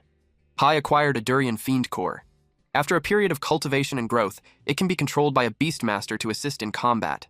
The system urged him to complete the ritual process for the Heavenly Law of Annihilation. He made hand gestures, which eventually completed the ritual. Teacher Jian was in awe. He couldn't even see the last strike clearly. Then he told Teacher Tao that with Hei's strength, he could be more than a top 10 of his grade. He could even match those few on the top. But Teacher Tao had no response because he was dwelling with his own incompetence. Later that day, Hei and Yin walked in a park. Hei had ascended to the 9th layer of the condensation realm. He can then advance pay techniques to others. Yin checked her phone and saw that Hei was trending. Everyone was saying that he's the biggest dark horse transfer student. They also said that he's guaranteed admission into top cultivation universities. She saw him gesturing in the air, so she asked what he was doing. He replied that he is simply paying his health insurance. He submitted 30% of the cultivation experience and merit points gained from the session to the Divine Dragon. He noticed how he wasn't healed anymore. It only heals him after the health insurance payment was received. He noticed that she had changed. The payment towards her was blocked by a dark cloud. He watched intently. As the black cloud covered the sky, it covered the wide area around them. It was the black abyss forbidden domain. They wouldn't be able to get in or out, and the inside and outside were invisible to each other. The formation was usually set up when someone wanted to kill a witness to silence them. A kunai was thrown at them. Hei blocked it using his hand golem, but the kunai was encrypted, so it exploded upon contact. Yin made some distance, but she got stuck in a puddle of dark liquid. It engulfed her. He watched the smoke clear. He was amused with the technique they did. They had imprinted a small-scale explosion formation onto a kunai and used an incessant battle mansion technique to drag a disciple inside. Hanako charged at him. She swung her sword and he blocked it using his sword. She swung it again. It hit his hand. But he saw that she used the back of her sword. Then he dropped his sword. Hanako jumped and created distance between them. He asked her if she did the whole maneuver just to snatch his weapon. She replied that her father ordered him to kill since he's a competitor towards her path to higher education. But she doesn't like doing things that way, so she planned to take his weapon and report back that he's dead, on the condition that he leaves the country and gives up any thoughts of college entrance exams. Otherwise, as long as he appears in school and in top rank, the people from the Ying sect won't let him go. Her sword glowed. The system informed Hei that the post-payment mission for the Weapon Cloud Ruin Guide has been triggered. A battle of supremacy then commenced. Both of them started being enveloped by a dark smoke. She asked him what was happening. She jumped and settled on a branch. Her eyes widened. When she saw a different place, she jumped to the roof. She was puzzled how she ended up there. Hai explained that it was the realm of past reflections. It was a secret realm where one can only view past memories but cannot interfere with them. The blade was advanced and it connected to her, so she immediately triggered the post-payment mission after taking it. The post-payment mission forcibly pulled them into the realm of past reflections. She saw that the stolen blade had disappeared from her hands. He told her that the original body of the advanced paid blade should still be in the secret realm. If they don't find it, the blade would not return to his hand. They heard someone singing. The song was familiar to her. She saw someone running towards the house. It was Hanako when she was still younger. Once she reached the door, she announced to her dad that she had arrived home. Her eyes widened in shock. Everyone inside was dead. She cried out to her big sisters and brothers. She saw her mom with a sword on her torso. Then someone noticed her. It was the senior brother. She was confused why he's wearing the clothes of the Ying sect. She asked him what he was doing. He had a creepy grin as he approached her. Back when Hua was just at 5th grade elementary school. Xianhui jumped on the branches, then she threw knives. It all landed at the target. It was bullseye. Then she jumped back down. A woman on the branch told her that her technique was better than her when she was her age. It was her big sister. Her name was Hua Qianjing. She informed her that she missed one, the target behind the other tree. Qianhui threw a knife at it. Qianjing was surprised at what she did. She threw a second knife to make the first one change direction mid-air. Then the knife hit the target. She released another knife, and it hit the tree. The impact was so powerful that it created a hole. Qianjing took a closer look. It was unbelievable. Qianhui forced the knife from behind. She wanted to know if she hit the mark or not. Qianjing informed her that she passed, and since it was getting late, they decided to go back. Qianhui informed her dad that they're back home. Her dad pats her head and asks how her practice was. She shared that she hit all the targets, even the one from behind the big tree. While they were conversing, someone slashed wood. It was Hua Zheng of the Hua clan. She noticed how his blade techniques had improved again. Qianjing asked their dad if he was really going to teach him the family's iron wall blade technique. Their dad admitted that he was considering it.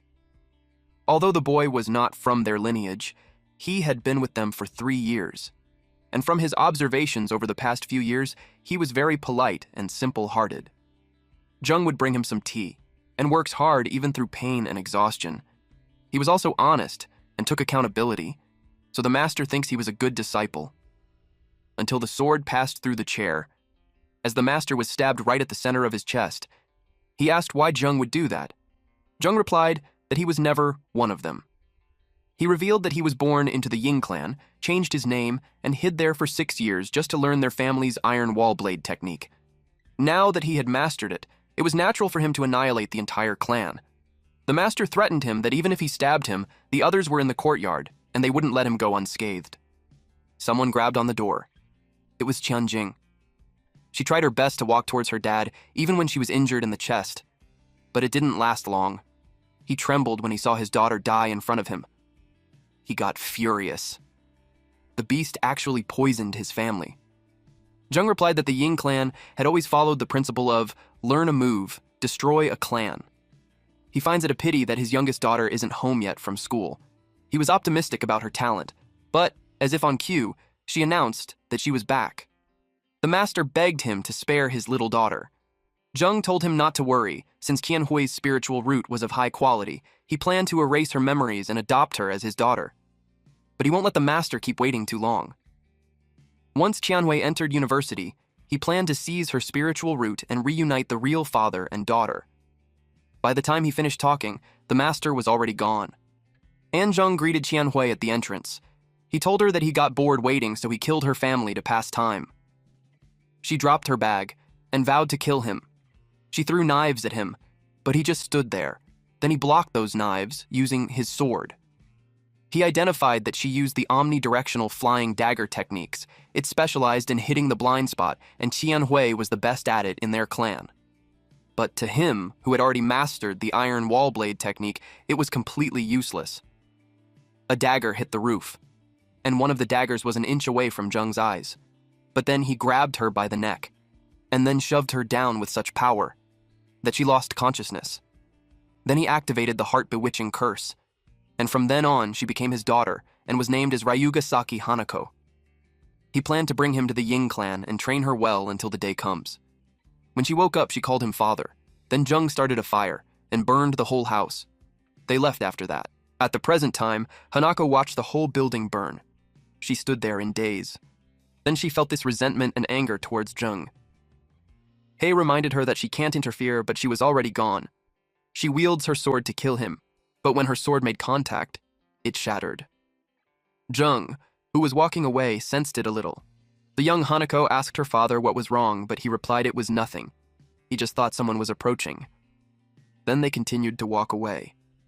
Once they got back, he would arrange someone to teach her the Eastern tongue. The present Hanako trembled. She sobbed loudly. She felt betrayed by the person she was calling father. The system notified Hei that the scene had changed. The realm of past reflections had changed to an interactive, tangible scene. They were instructed to find the key item, Cloud Ruin Guide. Hei paid attention to the notification. After that, they walked into the burnt house to see what they could find. She can take it back as a memento. Her divine sense detected something there, but it was buried very deep. Hei helped her dig it out. He used the golem hand and had retrieved the items. She saw his blade, but he replied that it wasn't, because it was truly hers. He gave it to her. She couldn't understand why. He explained that it was left behind by her father, and it guided her to rediscover herself, so it was always meant to be hers. He also gave her the blade manual left by her father. The blade manual was specifically designed to counter the iron wall blade technique. Hei asked her what was wrong. She told him how it was extremely difficult to cultivate. It could take decades to even reach the first layer. But she couldn't wait that long. Even if she could, Ryugasaki Shoichi would quickly realize that she's no longer the same person. But Hei told her that she no longer had to wait. She asked what he meant when suddenly he placed 2 fingers on her forehead and let his energy flow. Then the moves and mental incantations were poured into her mind. Breaking blade technique had been advanced paid to her. Then the system informed her that the repayment for the breaking blade technique would be completed by her. During that process, 30% of cultivation experience and merit points she gains would be paid to Hei as interest. She asked what that was. Hei explained that it was the system panel. She'll only see it after she accepts his advance payment. If she doesn't accept, she'll still have to pay him interest, but the advance payment could also be withdrawn. Without hesitation, she fell on her knees and bowed at him. He accepted her as his disciple and told her to get up quickly. He also told her that she just became his disciple. He doesn't have many good things to give her, so he told her he will give her a set of magical robes in a bit. With that, the post-payment mission for the Cloud Ruin Guide was completed. Qianwei watched as the sun rose, and then she checked the mark on her hand. Hei explained to her earlier that with the blood curse, they had become master and disciple linked by a single health bar. From then on, any damage she would take will be endured by him, her master. He also reminded her that the blade has a boiling blood effect. The more damage she takes, the stronger her attack power becomes. Someone asked her why she was in a daze. Kaku told her that their father was talking to her. Shoichi told them that even though Hanako exposed a flaw in her personality during the exam, it was a good thing she saw the error of her ways, killed the people who were in the way, and even brought him a treasured blade. Shoichi was glad that his years of nurturing her wasn't in vain. She became confrontational. She told him that there's something that she doesn't understand, and she wanted to ask him about it. Kaku called her out for not using honorifics. Then she asked them if their deeds deserve some honorable titles. Shoichi glared at her and asked what she meant. He asked her if she doubted whether the way he had acted over the years was righteous. She replied that he talked about righteousness like benevolence, propriety, wisdom, sincerity, but then he secretly does things like robbery, looting, murder, arson, and annihilating an entire clan. Kaku got mad at her. He defended that everything that their father had done was for the sect. She tied her hair in a bun as she replied that they knew small etiquette but had no great righteousness. That they were meticulous in small details, but they lack great virtue. She used a moon crescent headpiece to hold her bun. Also, this was a high-grade item that can reduce the spiritual energy she consumes when activating spells. She continued to tell them how they care about minor matters, but disregard honor and shame. And they fear authority, but don't cherish kindness. She removed her clothing and revealed a horse-face magical skirt. It increases the power of spiritual energy activated moves by 30%. Plus, the outfit automatically repairs itself by absorbing spiritual energy. Shoichi noticed the condensed energy in her hand. He immediately took out some swords and grabbed one of them. Qianhui uttered how the weak will be subservient and the strong had become bandits. Kaku couldn't take it anymore and attacked her. But before his attack could land, she already kicked him in the face and threw him outside. Shoichi realized that she had figured something out. He was done pretending too. He called his clan to gather. Everyone came as fast as they could, and they faced her. He ordered them to capture her. They attacked her all at the same time. A bald man attacked Qianhui using a sword. She blocked it with the sheath of her sword, and then she kicked him on the head. Another one attacked her, and he sliced him in half. While she was on the move, some shuriken was thrown at her. She threw her sword towards the attacker, and it pierced his neck. The attacker fell while the others were surprised.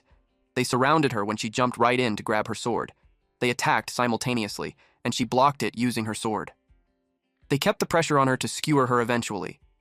So while they tried to press their swords, another person tried to stab her from the side. She saw it and activated an instant wall lightning flash.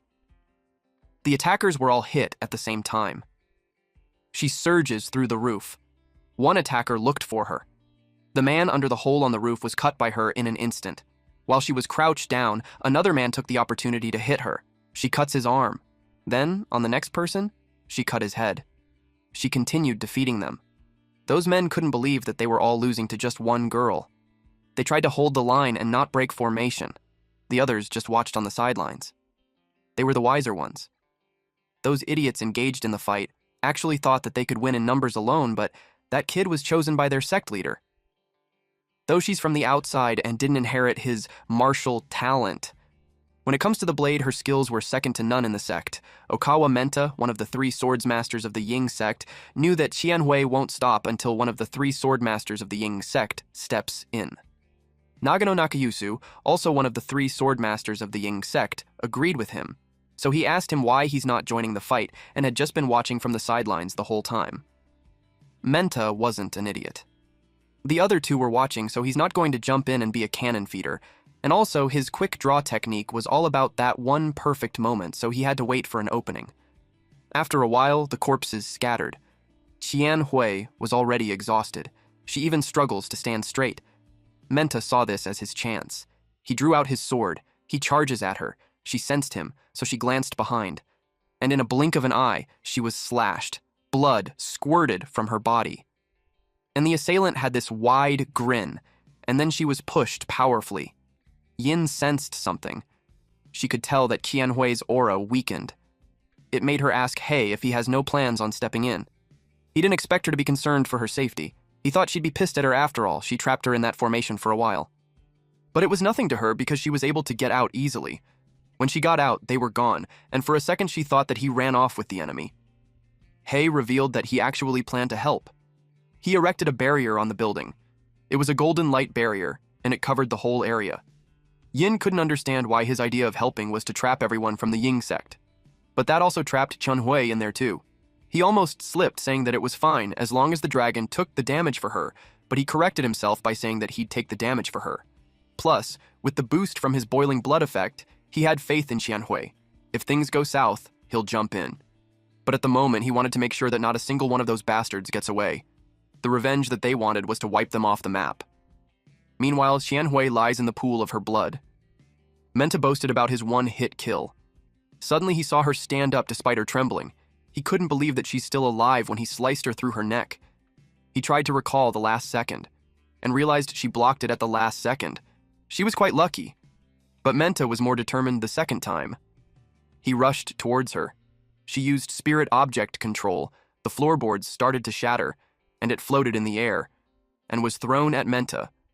But cheap tricks like that won't stop him. The boiling blood was in effect, and damage was at 30%. She answered him that it wasn't meant to stop him, it was just to make him draw his blade early. Then she attacked him. She was caught off guard when it was blocked. Menta informed her that even without the first move advantage of his quick draw technique, his speed was still enough to parry. She used breaking blade technique, and instantly, her sword passes through the sword that was blocking her, allowing her to slash him. After that, the system processed the blade of crushing momentum post-payment mission progress. She had to use blade crushing momentum 5 times in battle. This technique consumes a large amount of spiritual energy. After a successful parry, it ignores the opponent's block to directly strike the enemy behind their weapon. At the moment, the spiritual energy was too low, so she was advised to wait for it to recover before using. The remaining swordsmaster of the Ying sect, Matsunaga Yuno, and Nagano Nakayasu, saw that the weakest among them was taken out. Nakayasu noticed Qianhui's blocking blade completely unscathed. It made him wonder how she sliced through the person behind it. Internally, Yuyo got curious how that girl's cultivation level improved so drastically. In the past, Menta's quick draw technique would have been enough to kill her several times over. He suggested that they attack together. It wasn't because he's not confident, he just thought it's better if they all share the credit for taking down the girl. Nakayasu agreed. He told him he'd cover him. He used the skill Sky Rending Slash. Qianhui bends to evade it, and while she's in that position, Yuyo charges at her. She immediately blocked his sword, but he was powerful enough to send her flying. She broke the wall and was thrown outside. Her hands were left shaking from that heavy blade. In an instant, Yuyo was attacking her again. He had this arrogant smile on his face while doing so. He was able to make her drop her weapon. She immediately used the spirit object control to grab a hold of her weapon. But before it lands on her hand, he attacks her again. Her hand with spirit object control blocked the blade, but the pressure was overwhelming her. Suddenly, she was hit on the side. She wasn't expecting that. Yuyo commented that Nakayasu was ruthless for slicing the girl in two. Nakayasu told him to finish her already. It won't be certain until he cuts off her head. Qianhui lay there bleeding. Then, Yuyo attempted to behead her, but it left him dumbfounded. He was confused on how she was standing up again, and he also saw that even her clothes were healing. He couldn't believe that a fatal wound that nearly cut her in half at the waist healed in a blink of an eye. He wondered if it was some healing art that someone in the condensation realm could master. She used spirit object control again, to get her sword back. At this point, boiling blood damage was at 80%. She approached him, and Yuyo noticed that he took a step back without meaning to. Then he attacked her. He didn't care if her healing technique was impressive. Since she can't withstand his blade anyway, once he took her head off, her healing arts would be useless. She moved her sword in response, and they clashed swords at the center. Nakayasu couldn't believe that she took a sky-rending slash to the waist and could still fight. On top of that, she can parry his blade with a single hand. He realized that she's getting stronger as she fights, so he had to finish her fast. He used multiple sky-rending slashes. This was a massive attack. Yuyo could get caught in it, so he asked him if he's trying to slice him too. Nakayasu simply told him that his sacrifice would be remembered by the sect, but he refused to be a cannon feeder. He jumped away. But she held him and used him as a meat shield. It was gruesome. Blood was everywhere. Nakayasu watched the blood and debris fly in the explosion. Eventually, the chaos subsided, and he saw that she was gone. But he sensed her from behind and attacked at once. She bent her body to evade the slash. Her hand hit the ground, and by then, she had recovered her spiritual energy. The blade of crushing momentum became available. He blocked the sword. He acknowledges that she was pretty durable, but he was confident in his sword skills. But then, her blade cuts through his sword. He didn't expect that. He got sliced lengthwise in a blink of an eye. Post-payment progress for breaking blade technique was 5/2. Qianhui glanced behind her. A man clapped and praised her for her excellent work. This man, who claimed to be her father, was quite pleased that she had improved quickly. It was Ryugasaki Shoichi. Seeing him irritated Qianhui.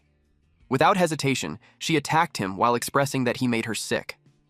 He blocked her sword, and then he threw a blade at her, in which she evaded by bending so low. After that, he prepared several blades floating in the air.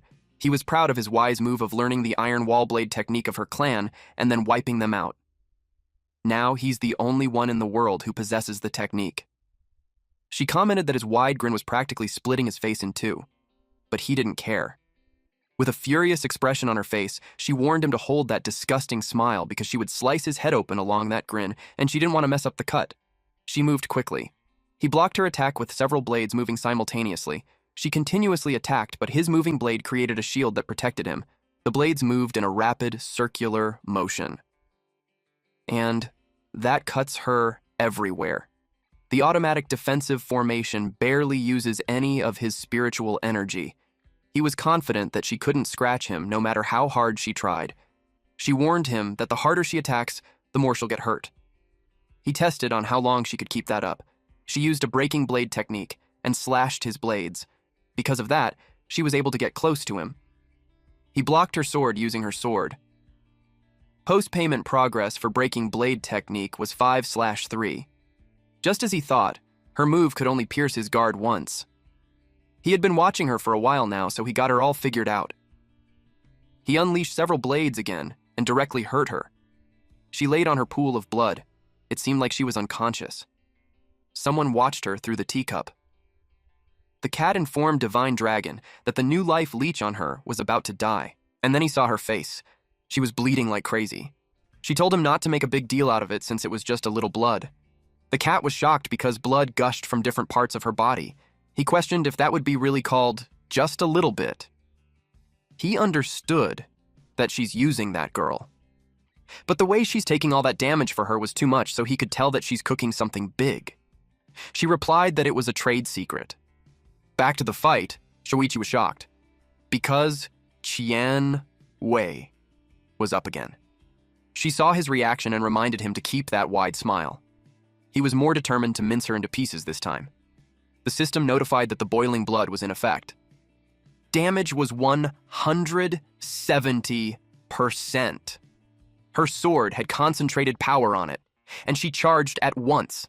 She bypassed his blades, but he still managed to move it in time and block her sword, and then he counterattacked. She swung her sword and hit him exactly on his mouth. Just as she said earlier, she cut him down right at his mouth. She used a breaking blade technique duet, and half of his head went flying while blood gushed out from his body. The post-payment mission for breaking blade technique had been completed. It was now at 5/5. She watched his body fall. A man hiding behind a pillar saw it happen. This was the son of Shoichi, Ryugasaki Kaku. He thought his father's iron wall blade technique was an absolute defense, and yet she had beaten him. He didn't dwell on it that much and ran away. He thought of himself as the sect leader now, so he planned to get out of there, get some help from the main Ying sect, and come back to butcher her. He doesn't care if she's Hanako or Qianhui or whatever her name is. He followed the saying, "Those who retreat today may live to fight again tomorrow." Unexpectedly, he stepped on a magic circle. It is an annihilation trap. A fire tornado engulfed him. Xianhui watched the whole building burn. She had finally avenged her family. The wind blew, and Hei showed up to praise her for doing great. 30% of the cultivation experience and merit points from the mission had been transferred to Hei. Xianhui's cultivation had been raised to the 9th layer of the condensation realm.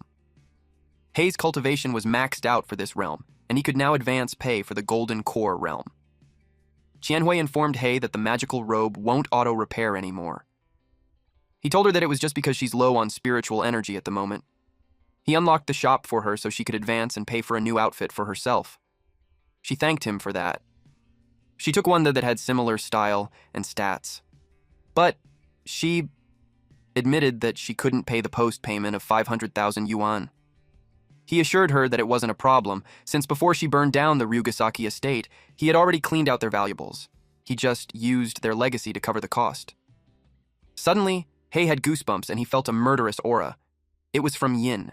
She was furious that he has his favorites. She was his first disciple, but she didn't get anything. To calm her down, he also set up an advance payment for her. He asked what she wanted to upgrade. Her options were level, gear, or skills. She replied that she wanted it all. The system notified that the dual feather greatsword had been upgraded. The system panel appeared on her too. It notified her that she had to complete the post-payment mission within 1 week. Upon completion, she would receive an upgrade to her cultivation experience, equipment, and skills. To begin the mission, she had to click the button to teleport to the corresponding secret realm. He couldn't believe she's leaving at once when there's a second mock exam. She doesn't see the point of that stupid test. It's nothing important to her. What only matters to her was to ascend in the end. And she doesn't care about what happens in between. And then she disappeared. Xianhui was amazed at how badass she was. He let her be since they got a school notification that they need to pick up their admission tickets for the second mock exam. The teacher asked them why they had just arrived when the other students had already got theirs a week ago. Hei replied that their brains were fried from the cram school, so they totally forgot. He asked where the exam hall was. She told him that there's a special magic seal on the ticket. He just had to channel his spiritual power into it, and it would teleport him to the exam site. He was amazed at how high-tech it was. Qingyan, the teacher, expressed that he made a name for himself in the last mock exam. He completely overshadowed all the other top students. His ranking shot straight up to first in the entire school. He replied that he just got lucky. She informed him that the exam would be among 10 schools, so the competition would be fierce. And he would run into some ruthless people who would do whatever it takes, so he had to be careful. The next day, Qianhui inquired if they would be on the same exam site. Hei had no idea because the sites were randomly assigned. He wished him to be safe and they'll see each other on the finish line. And then he left. The magic card glowed. Then he found himself in a forest. He wondered if that place was the secret realm. Giantwood Forest. He read about it in the exam syllabus, but seeing it in person, the trees were way bigger than he ever imagined. A drone flew to him and notified him of the beginning of the exam. Somewhere in the forest, a shadow was cast over a student. It was from a hungry 5th-layer spirit guiding realm, Bear Fiend. The bear attacked him, and he responded with a punch. The bear was blasted away. It hit the ground. Meanwhile, in another place, one more bear became someone's punching bag. This student was Chibin number 6, middle school 3rd rank, Lai Junhao. The blonde cheerleaders celebrated him. He boasted that those monsters just served as his warm-up. He thought that he only lost to Hei in the first mock exam because he was careless, but he was confident that he wasn't any weaker than him. Suddenly, he felt a presence. It was from a 6th layer of the condensation realm, Glasses, Bear, Fiend. He saw the ferocious eyes and the scars all over its body. He could tell that it was a total badass that clawed its way to the top of the food chain. Its aura was just as intense as the Mushroom Fiend. The blondes hid behind a boulder. They were impressed that he's facing such a strong fiend. But little did they know his legs were trembling. He actually couldn't move his legs. He didn't realize that his PTSD from the previous exam was really bad. But then, the bear sensed something, and it started running away. Junhao wondered why. And there he saw our MC pass by him. The gust of him that Hai left threw his balance off. He couldn't believe that he just saw him. Hey was thrilled to chase after this cute little bear. It was like our boy was enjoying hunting these deadly bears. In the forest, there was a tree with a hole, and bloodstain was around it. Even some debris had blood on it. It was evident that there had been a fight. Junhao noticed something on the shrubs. What he saw made him pale. Behind that shrub were the corpses of several fiends. There were almost a dozen elite fiends, all at the 5th and 6th layers of the condensation realm. Hay wiped them out like they were nothing. He realized how naive he was for thinking that he could compete with him. Through mana projection, the scoreboard was displayed. Subject 2 was about to commence, so the examinees were told to prepare. At the moment, there were 100 over 72 examinees. The current rankings showed Zhang Jishi from number 1 middle school had 200 points, followed by He Xin of number 6 middle school, who also has 200 points. On the 3rd place was Yu Ping from the 8 middle school with 198 points, Hua Qianqian of number 6 middle school with 186 points, and on the 5th place was Modin of number 7 middle school with 180 points. Yu Ping, from the number 1 in the number 8 middle school, couldn't believe that some people actually managed to turn a freebie monster into a suicide mission. Only the top 10 from each school were allowed to take the exam. He thinks they were a disgrace to their rank. He asked a beautiful lady, Xianhui, if she would agree. She simply ignored him and jumped to a tree. He used a ground-shaking technique. Then he chased after her. He watched her during Subject 1, and he could tell that she had a ton of potential. He asked if she thought of joining his family's sect. With her talent, he wanted to take her as his disciple as soon as he got qualified. That guy was stealing her kills earlier, and now he had been following her. She's getting annoyed at him. The Subject 2 had begun. Several armor-piercing bear claws were hidden throughout the field. They were tasked to collect 10 to synthesize an armor-piercing spear, which would greatly increase their chances of defeating the boss fiend. A guy on top of the tree commented that they made things so complicated when the boss fiend was just on the mountain peak. He used wind control wind-stepping technique. This guy was Modin, the number 1 from number 7 middle school. He was a once-in-a-generation genius from the Mo family. He could ride the wind without even being in the golden core realm. He thinks he wouldn't need some armor-piercing spear. He went to the 10th layer condensation realm, sand-rending black bear fiend. He thought that the boss would be tough, but it was just as the same realm as him. He used wind control, stone-shattering astral wind, and he engulfed the monster in a tornado. The tornado continued. It even grew stronger, to the point that it cut the top of the mountain. Yuping couldn't believe that Modun had pulled it off. Modun was confident that he would get the points for Subject 2. Suddenly, he sensed a powerful aura. He immediately fled. The bear jumped towards him. He turned pale when he saw that it was completely unharmed. He tried to block it using wind control, wind wall. But the bear blasted him away. He was falling fast. An explosion happened in the air, and it threw him toward the trees. And he crashed on the ground. He was badly injured. The bear followed him. Yuping called him an idiot for trying to brute force the problem without reading the instructions. And now he even dragged the boss down there. But fortunately, it looked like it had no intention of attacking on its own. The armor-piercing bear claws were on the boss, but they needed to kill it. The mechanics were kind of messed up. The bear showed its claws. Suddenly, Yuping remembered some of the other elite bear fiends carried what he needed. It was pretty rare, but if he started searching, he thought he might have a chance. The other bear that he found raised its arms. He saw the incoming attack. When the bear hit the tree, it left a crescent hole in it. But unexpectedly, the bear was hit right on the chest, and it fell while blood splurts out from its body. It was killed by Yuping using a water ray attack. He checked the corpse since not every elite bear fiend has an armor-piercing bear claw. Those things were pretty rare. He realized it wasn't easy since he had killed a dozen elites and had just finally gotten one. Then he saw someone jumping from the tree. He saw the claws sticking out from her side. To his surprise, the beautiful lady he was chasing earlier already got 3. He got motivated to not fall behind. He unleashed a water gun barrage. Meanwhile, at some part of the forest, Hay was on the cliff. Then he noticed someone. It was Chen Hui, and she reported to him that she had already collected 6 armor-piercing bear claws, so if he doesn't have enough, he could get some from her. He appreciated the thought, but it wasn't necessary. He activated Advance Pay, armor-piercing spear. She was in awe as he watched him. A polearm with tremendous aura materialized in his hand. In another setting, 3 water jets were fired simultaneously and hit the bear on its head, chest, and gut. When it fell, Yuping collected the claws. He was happy to have his 9th claw. He only needed 1 more. He checked the scoreboard, which showed the current collection progress. Wang Ping was first, followed by Zhang Jishi, then Hua Qianhui and He Xin weren't in a good place. Yu Ping realized that He, who was supposedly brute-forcing the extra-hard bonus monster, was totally washed up and the rumors were just a hype. He was determined to clear the exam this time. Suddenly, a warning that He had synthesized the armor-piercing spear came out. Yu Ping was surprised. Meanwhile, Qianhui was surprised that they could advance pay for that too. She was impressed with her master. He saw the guy with the wind magic from Mo's family and thought that he would come handy. He had checked, and it was open source, so there was no conflict on patents, and he could advance pay for it. And that's exactly what he did. He advanced pay for wind control, and it was confirmed by the system. The scoring for Subject 2 was based on how much damage each of the deals to the boss fiend. So, he planned that after he got the boss fiend's health bar down, Qianhui would jump in and land the finishing blow.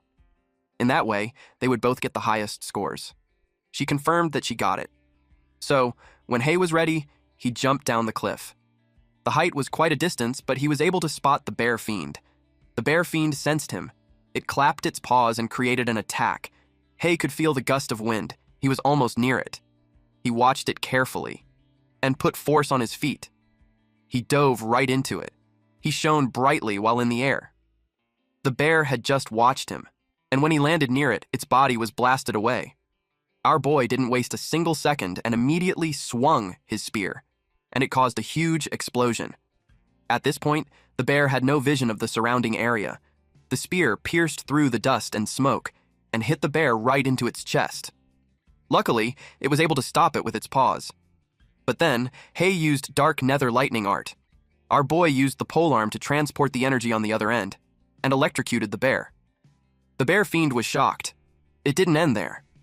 He used wind control. Wind treading stride.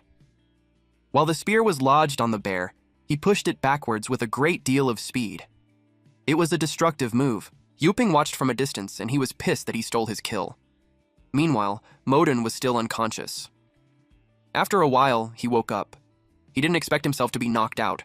He was surprised when he saw his surroundings. It was chaotic. The bear was now being cornered by someone he just met now. He continued to deal more damage to the bear. He swung his spear continuously. It was so strong and fast that it looked like a tornado formed on him. It continuously cuts the bear fiend. He was focused on his attacks. It was so powerful that it even made a hole on a trunk of the tree behind the bear. That tree fell, and He was also done with his attacks. The bear was still in one piece because it shrunk itself to survive. Yu Ping knew it couldn't block or dodge, so it shrunk to get more mobile. He wanted to see how He would deal with this. If he couldn't do it, he planned to step in and claim the prize. He had no problem hitting the bear, despite its smaller size. He scratched its forearms when it tried to block the spear. Then the bear prepared for a counterattack, and He blocked its fist with the handle of his spear. It may be smaller, but its attack power was still insane. It formed condensed ki armor on its arms. It didn't use that before, so He thought that the skill must have been incomplete and it probably couldn't cover the entire huge body. He also notices the double layer of physical and magical defense. Now he understood why the instructions said that it greatly increases the probability of passing, but it doesn't guarantee it. He created a distance between them. The bear jumped towards him. He spinned his spear. For his turn, back thrust. The bear was startled with the incoming attack. It created a golden shield on its chest. He used an advanced pay to access the skill Pierce Throat, and his spear went through the bear's throat, making the blood spurt out. The bear passed through several trees. When He approached it, it was stuck to the side of the cliff with his spear. He had a hard time controlling the health bar to half, but with the remaining portion of the bar, it was enough for them to pass once Qianhui finishes it off. He called her to come quickly, but Modun sneaked at him. Modun planned to steal the kill. He used wind control, Wind Blade. Then, someone could be heard screaming. But after Modun's attack, the air cleared, and he saw that he missed. Qianhui had taken the bear to the air with her, then she attacked it using Wind Control Demon Slash, and the Split Strike Bear Demon was eliminated. She used Object Control and Wind Control, which was unrecognizable for others. Modun was annoyed that there were so many who knew how to use Wind Control. He thinks that those lowly people were not worthy of using the same advanced magic techniques as the Mo family. He accused Qianhui of taking advantage of him when he had a quick nap. He thinks that the remaining health bar of the bear was supposed to be his. Qianhui mocked him by pointing out how he didn't mention how he fell asleep. It made him angry. Mo stated that, Out of the many examinees, the two students from number 6 high school were the lowest class, with no sect background or whatsoever.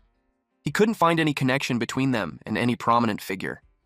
So, he thought that if he killed 2 cultivation notices, the examiner wouldn't even say much. Xianhui watched him speak and paid attention to the split, disgusting corner of his mouth. It reminded her of Shoichi. Without hesitation, she activated the execution line, and she rapidly got close to him. But then, Hei reminded her not to kill other examinees in the examination hall. Modun finds it funny that a low-class person wants to kill him, a genius. He used a wind control windshield. She hit the windshield. Modun infused that with his magic power so its defensive effect was indestructible. But Qianhui was able to break through it. It was like she teleported inside the shield. Mo knew he's fucked. His jaw dropped. He asked how she was able to get in. Qianhui simply sighed. Then she twirled her sword, and then hit him on the stomach. He started falling at a rapid pace. Then he hit the trees and crashed on the ground. Hei approached her and admitted that she scared him. He really thought that she's going to skin him, but luckily she used the blunt side of the sword. She knew that there were invigilators watching in the examination hall. Killing other examinees would cause trouble, but she was glad to have memorized the execution line. After that, the mock exam ended. The final ranking showed Hei was the top one, followed by Qianhui, then Yuping. Qianhui informed Hei that she only had 6 armor-piercing claws, so she's short of 4. Hei assured her that it's fine since he would go fight for it at once. Yuping offered some of his to them, and then he grinned widely. Hei accepted it. He asked if he really doesn't want it when it's a good material for making weapons. Yuping replied that with Hei and Qianhui dominating the scoreboard, he wouldn't need to keep the quest items. On top of that, his family wasn't short of weapon materials. He might as well give it to them. Then he invited Hei to talk outside the examination hall. Hei got creeped out and told him he's straight. The system notified him that 10 out of 10 armor-piercing bear claws were collected. Pre-request for the armor-piercing spear had been collected. After that, they met outside because Yuping saw them as rare talents. He elaborated more on that. He told them that whether it's going to college or joining society later and becoming a social animal, the ultimate goal was to join a large sect. Normally, modern sects wouldn't directly recruit high school students, but he presented them a once-in-a-century opportunity that can save 50 years of detour. He is a son of the sect leader of the body forging sect, one of the 10 sects in their time, and he was destined to be the successor of the sect in the future, and he extended his sincere invitation to them. Hei straightforwardly told him that they already had a sect. That petrified him. Hei explained that Qianhui was his disciple, and Qianhui informed him that he is her master. He was disappointed, especially because it was such a waste of his passionate speech. He asked for the name of their sect. Qianhui was also meant to ask the name of their sect. She encouraged him to say it out loud. Hei sweated a bucket. Turns out, he forgot to register the sect. Upon hearing that, Qianhui's soul left her body, and Yuping bursts into laughter. He laughed so hard for a period of time. After that day, Hei went to the sect comprehensive office. Modun saw him through the camera screen. He had a neck and arm brace from the injuries that he had, and when he saw Hei, it made him so angry. Hei entered the building and heard people talking about how smooth the registration was. He was assigned to Gate 7. The office clerk asked him what his business was. He expressed that he wants to register a sect. The office clerks asked his name. He gave him his full name, Hei Xin, and it made the office clerk pale. The office clerk asked if he had any recommendation letter from a major sect. Hei didn't have one. Then he was asked if he had reached the Golden Core realm yet. He replied that he was just about to. But the office clerk concluded that answer as a no. Then he was asked if he had a sect leader challenge certificate. He doesn't even know what that was.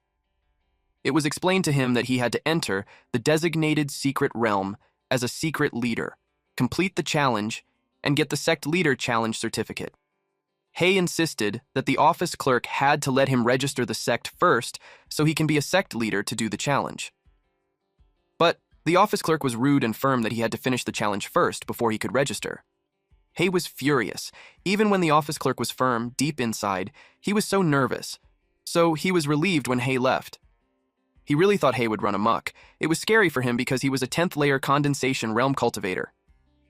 Suddenly someone spoke that there's no need to be scared of a low life. It was his cousin, Modun. Modun, claimed that it didn't matter if Hei was a 10th layer condensation realm when he still lost to him during the second mock exam.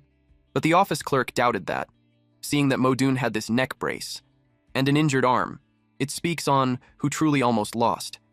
But he decided to give his cousin a thumbs up and agree with him.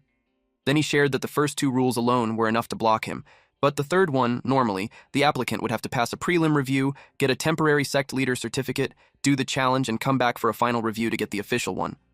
But he changed the rules specifically for Hei to throw him out. That way, he can never start a sect. Modun was pleased with that because certainly Hei didn't see that coming. The whole registration office was actually his family's turf. Since Hei crossed him, he planned to make his life a living hell forever. That night, in Hei's room, Hei asked Qianhui what were the prerequisites for breaking through to the Golden Core realm. She explained that he had to be at the 10th layer condensation realm, which he already was. And he also needs to take a blazing flame mushroom and chill bone herb. Both were super rare herbs. He had to go to a high-level secret realm to harvest them. He searched online on which sect leader challenge locations also have the herbs so he could finish it in one shot. He found one where in it was a secret leader challenging a secret realm with records of both blazing flame mushroom and the chill bone herb. But the realm was in another sect's territory, and the only way in was to join their party. Qianhui read the requirements for joining the party. It was posted that they needed one sect leader who has already completed the challenge. Meanwhile, the members were bored of waiting. But eventually, they found one, and Hei arrived. Zhao Qihong, the female in the party, couldn't believe that their sect leader, Su Zheng, grabbed a student who was obviously unqualified. Yu Bing, the vice sect leader of the Qingxin sect, was just silent. They asked Hei if he really read the requirements of the party. Our boy just confirmed it. They showed him an official leader's sect token which was needed to join. Since he was a student, they assumed that he didn't have one. But Hei told them that he does. They thought he was playing with them since there was no way a high school student would be able to get one. Hei advanced the official sect token. Then he showed them the brand new fresh off the press token he got. Jen couldn't believe it. A few moments later, Jen proceeded and started making their entrance. He made a rift through the cliff. Since the cave opened, they immediately entered. Hai realized it was a hidden entrance and it needed a special incantation to open. Those realms are an important asset for a sect, so they couldn't just let anyone in. Hei was curious if it was really rare for a high school student to start his own sect. Jen replied that it was super rare lately, but before they could easily apply as long as they were in the condensation realm. He cites Ying sect as an example. Their sect leader was Rugasaki Sho, who had just hit the condensation realm when he applied, and it was approved back then. But nowadays, the competition has been insane, so they raised the barrier to entry. In principle, they won't approve of anyone below the Golden Core realm. Unless there was a recommendation letter from a major sect. That's the only way to get a special exemption, but no normal high school student would be in the Golden Core realm, so he assumed Hei must have gotten a recommendation letter from a major sect. Which means he had some serious backing. Our boy just laughed it off. Then, Qihong reminded them that they have to help her pass the sect leader challenge this time. Zhen assured her that he will make her pass. Bing added that she's with 2 studs, so there was nothing to be scared of. Hai had figured that it was just a 2-man carry. Now it made sense to him that the realm only needs 3 people, but they insisted on bringing 1 more. It was like they're roping him in to become the 3rd simp.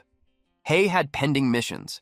First is the advance pay for the sect leader's token, his Golden Core realm, major sect recommendation letter, and Impermanence Ruin Fiend King Core were all at 1/0. The second mission was the advance pay for the Golden Core realm. He already has 1/10th layer condensation realm, but 1/0 on both Blazing Flame Mushroom and Chillbone Herb. The last mission was advance pay wind control. He had 1/0 comprehended mantra and 10/3 practice of wind control. Then the system notified him that the Golden Core realm had been advance paid, which means he could assign his post-payment missions to his disciple. It was perfect because Qianhui also needs to finish her wind control training. He assigned her to do that. While he was doing that, Qihong asked Jen what was the strength of the outsider. Jen saw Heyo as dumb, so he doubted his strength. Jen decided to switch to an intersect mind voice. He assured them that the outsider was just cannon fodder, so he won't mess up their plan. Eventually, they reached an area with 3 paths. Qihong was confused that Bing seemed to have seen that for the first time when he was supposed to have cleared the area before. Bing told her that it was called Impermanence Ruin because it changes randomly every time they enter, so it made things unpredictable. Otherwise, it wouldn't make sense to be a sect leader challenge. He pointed out that if it were that waste, then she wouldn't need 2 sect leaders like them to carry her. Then, Zhen used divine sense. It was to determine what was on those 3 paths. Zhen told Hei that he scouted it for him and assigned him to the middle path, which was easiest. He was trying to make it seem like they're doing him a favor while they take some loss. Hei simply entered the middle path, but that was part of their sinister plan. When he left, they called him gullible. Their plan always works because of idiots like him. Bing, Zhen, and Qihong took a different path. Qihong was curious on how much harder the path that Hei took compared to them. Zhen replied that the difference was night and day. Zhen even sensed a lot of auras he never encountered on the middle path. It meant that fiends aren't just dangerous, but there were a bunch of them too. He assaulted that Hei's sect leader token must have come from connections. On top of that, they judged him to have 0 combat experience. It led them to think that he hasn't gotten to a situation like that before, so he's probably pissing his pants. Meanwhile, Hei just continued walking until he sensed something. An arrow was shot at him. He swung his arm to deflect it, and then he traced where it came from. He used wind control, sky-breaking palm, and unleashed that in the direction of the attacker. It shattered the walls and revealed an evil-looking fiend. Its body was cut in half from the attack. It was a Shadow Stalker Archer, 5th layer of the Condensation Realm, and it had been eliminated. Hei was impressed with this fiend who can turn invisible. He almost didn't see the arrow coming. But the good thing he advanced paid for the Golden Core Realm. Her perception of demonic aura got way stronger. He sensed something again, and an arrow was shot. Then he released an attack towards the attacker's location. The wind was so powerful, it chopped off the fiend's body. It had become quiet, until Hei's leg was attacked. Another shadow fiend appeared. It was from the ground. It tried to cut Hei's leg, but he was able to deflect it. He wondered if it thought that he wouldn't sense it from up close. He pushed his spear into it. It wasn't able to move. He swung his spear again and turned its body into small pieces. He sensed another fiend in front, so he tried to stab it, but there was nothing, so he moved his spear from left to right. And then he twirled, so now his spear was rotating with him at the center, and then it hit those fiend. Their head was chopped off from that attack, and eventually their bodies were reduced to tiny pieces that were blown away by the air. Something targeted him from behind. So Hei twirled his spear, and it deflected those arrows. He's getting annoyed that they're coming one after another. He's getting pissed at them, since all they do is hide and shoot from the shadows. He unleashed a powerful attack that shattered the ground, and then a wind formed a small tornado, and it covered a wide area, but the shadow fiend was able to hold their ground. Even if it was a huge gale and it looked scary, they realized that it doesn't really do any damage. It made them underestimate the cultivator. But Hei did that so he could see them. They were surprised when he appeared behind them. They immediately released an arrow. Hei released another attack. He created a hand that squashed the fiend into pieces. The other fiends behind the pillar unleashed their arrows. He spinned his spear to deflect those arrows. While he was fighting, there was a creature watching him from afar. It was like a paper cut into a human. Zhen used it to spy on him. Qihong inquired if the idiot was still alive. Their original plan was to use him as cannon fodder to scout what types of fiends were on that path and what moves they had. In that way, they could plan their strategy before going in. But to his surprise, the kid was having an easy time. He told Bing about the change in their plans. He decided not to fight the Fiend King. Instead, he wanted to lure the Fiend King towards the idiot's path. Bing then summoned his axe weapon and immediately threw it towards something. The axe hits its target. That creature emitted flames from the 2 holes in its body. The loud sound and the commotion it caused caught Hei's attention. I bet our boy already knew that they were just toying with him. Hei kept fighting. He slashed at the hidden fiends. He paused for a brief moment to steady himself. Only then did he realize his neck had already been scratched, so he pulled back. He moved so fast that when he landed on the other side, droplets of his blood were still hanging in the air. He hadn't even noticed the fiend until it grazed his neck. He knew immediately this wasn't an attack from an ordinary mook. If he had been even a little slower, his head would have already rolled. He swung his spear in a wide, circular motion, creating a protective barrier. The ground shook, and the fiend burst forth from it. He saw it, but it was too fast.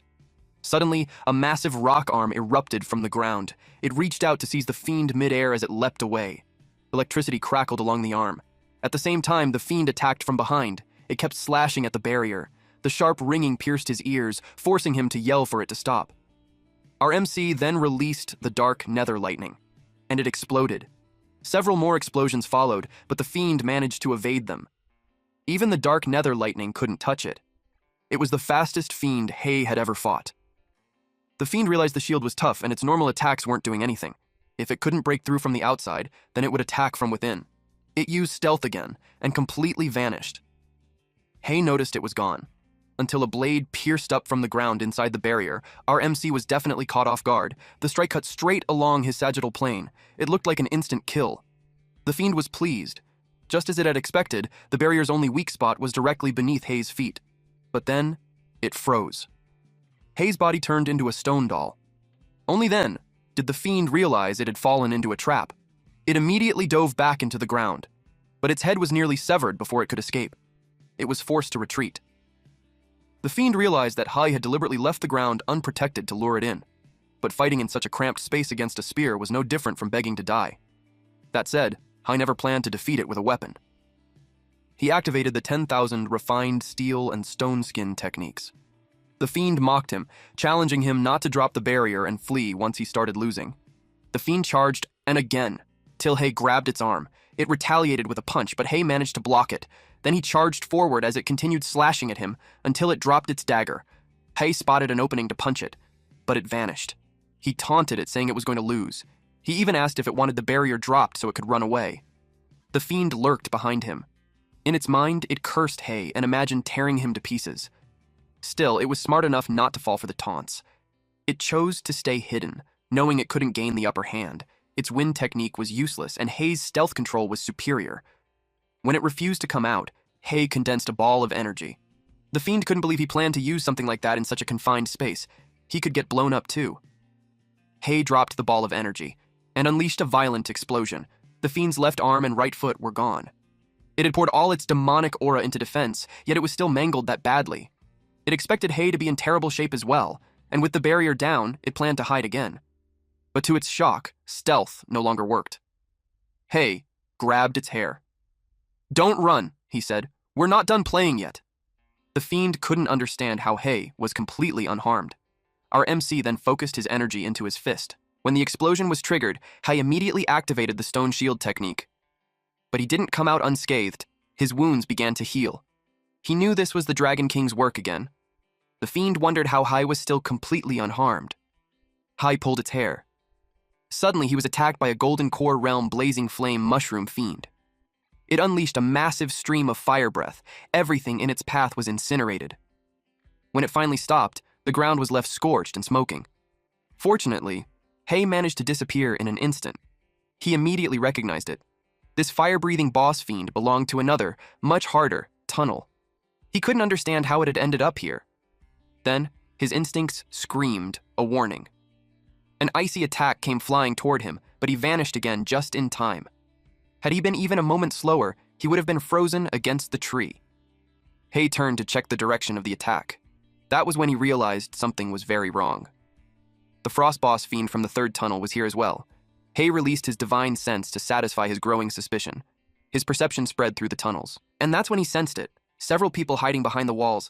Just as he expected, those scumbags were interfering. He dashed forward and charged straight at the frost boss fiend. The first fiend had begun to heal when it saw Hay rush directly toward it. The frost fiend unleashed an ice attack. Hay dodged it at the very last second. The stealthy fiend was stunned by his move. The ice attack continued flying, straight toward the fire fiend. And it struck. The fire fiend was instantly frozen. Only then did the stealthy fiend realize Hay's plan. He was using ice to kill fire. The fire fiend roared and released its flames, shattering the ice encasing it.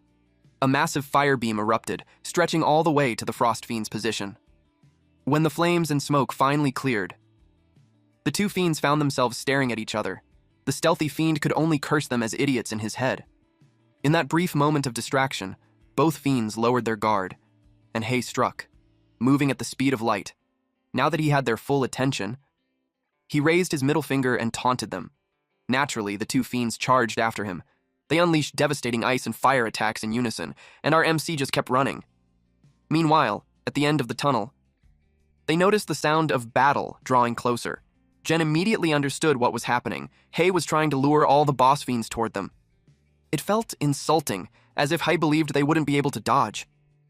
But then Jen recalled what he had just witnessed. Hai had survived attacks from 3 boss fiends, and now he was attempting a reverse lure. Jen hadn't expected someone with connections like Hai to possess real combat skill. They decided to retreat toward the entrance of the secret realm.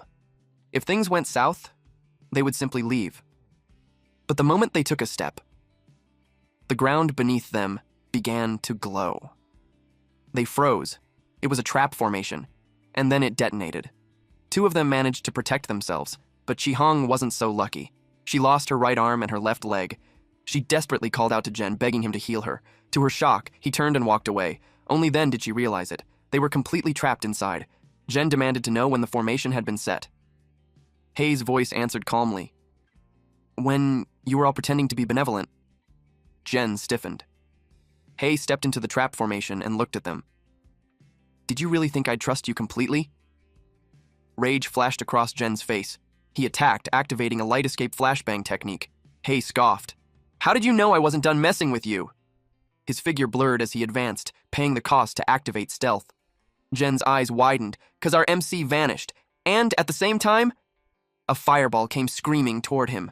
It was launched by the fire fiend, which had entered the barrier as well. Jen stood frozen in terror. Before him, a raging, fuming fire fiend. The fireboss fiend spewed flames across the area. One figure leapt away. It was Jen. Chi-Hong begged him to save her. She couldn't move, but the flames swallowed her whole. Tearing a scream from her throat, Jen kept retreating. Then the ice boss fiend locked onto him. He sensed the attack and immediately activated a shield of light. He was forced to defend himself from both sides, left and right. It looked as if he was alone, fighting 2 boss fiends at once. He shouted at Bing to stop standing there and help him. Bing trembled. Jen was dumbfounded upon seeing him. Bing stepped forward, and blood started coming out of his mouth. Bing revealed the truth. He had been ambushed. He hadn't sensed anything, not even with his cultivation level. A blade pierced through his back. Then it was pulled out. Our MC was standing there, holding the spear. Jen's jaw dropped when he saw Hai vanish once again. Meanwhile, the stealth fiend watched silently from the sidelines. Stealth was its life's work. It was an ultimate technique, yet Hai had learned it at a glance. That alone forced the fiend to start calculating its chances of winning against someone like him. The barrier allowed entry, but no exit. The stealth fiend hesitated, wondering whether it should enter or not. The fireboss fiend continued spewing flames as Jen tried desperately to flee. On the other side, the ice boss fiend launched several ice orbs. They exploded along Jen's path. When he stepped back, he knew he was doomed. A massive wave of flame was rushing straight toward him. He activated the Great Flame of Light and used it as a shield against the oncoming inferno. The stealth fiend watched closely. A thunderous explosion followed, and the barrier shattered. It was Jen's plan all along, to use the boss fiend's attack to break the barrier. He shouted at Hai, declaring that no matter where he was hiding, he would never get the chance to take the college entrance exam. He threatened that once he escaped and gathered the experts from his sect, Hai's entire sect would be wiped out. Then, blood sprayed from Jen's neck. The stealth fiend had struck him. Jen stared at it in disbelief and demanded to know why it would help a cultivator. The fiend answered quietly. It didn't know either. He bled to death. The stealth fiend sensed the fire boss fiend approaching. It glared at it. The fire fiend panicked and attacked the stealth fiend. Flames scattered wildly across the area, but in a flash, the stealth fiend sliced it cleanly in half. Immediately after, an icy attack came flying toward it. It circled around the blast and cut the ice boss fiend into pieces. Its body shattered into countless ice fragments. Suddenly, the stealth fiend dropped to one knee. It told Hai that it wished to join his sect and follow him forever.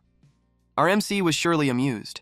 He revealed himself and asked why it had suddenly switched sides. The fiend admitted that if the blazing mushroom fiend hadn't interfered earlier, Hai would have already killed her. It could sense that Hai was different from other cultivators. As proof, Hai had learned its signature stealth technique at a single glance and used it with terrifying mastery. Among all the past challengers to sect leaders, Hai was the youngest, and the one with the greatest potential it had ever seen. On top of that, it had long hated those 2 idiot mushroom fiends, so it decided to offer tribute to prove its loyalty. It presented the remaining fiend cores.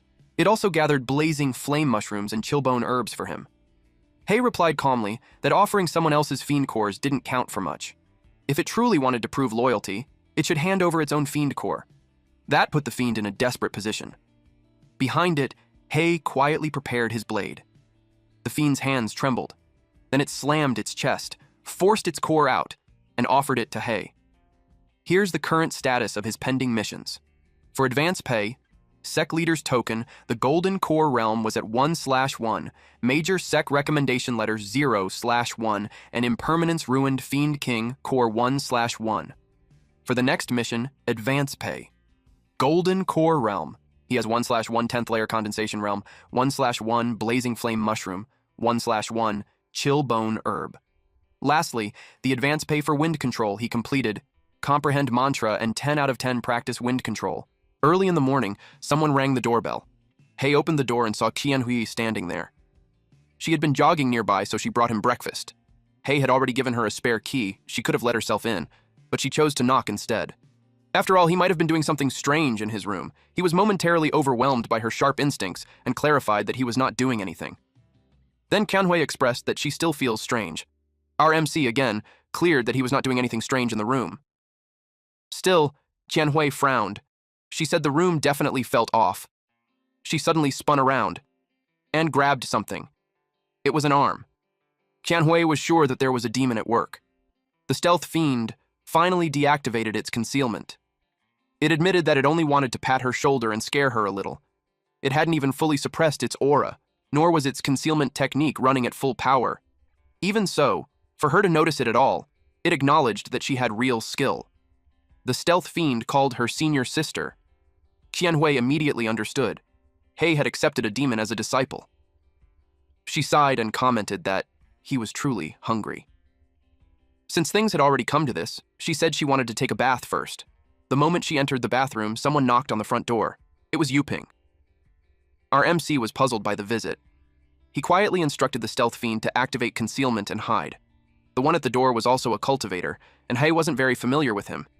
He didn't know how Yuping would react if he saw a demon inside. To his surprise, the stealth fiend headed straight into the bathroom.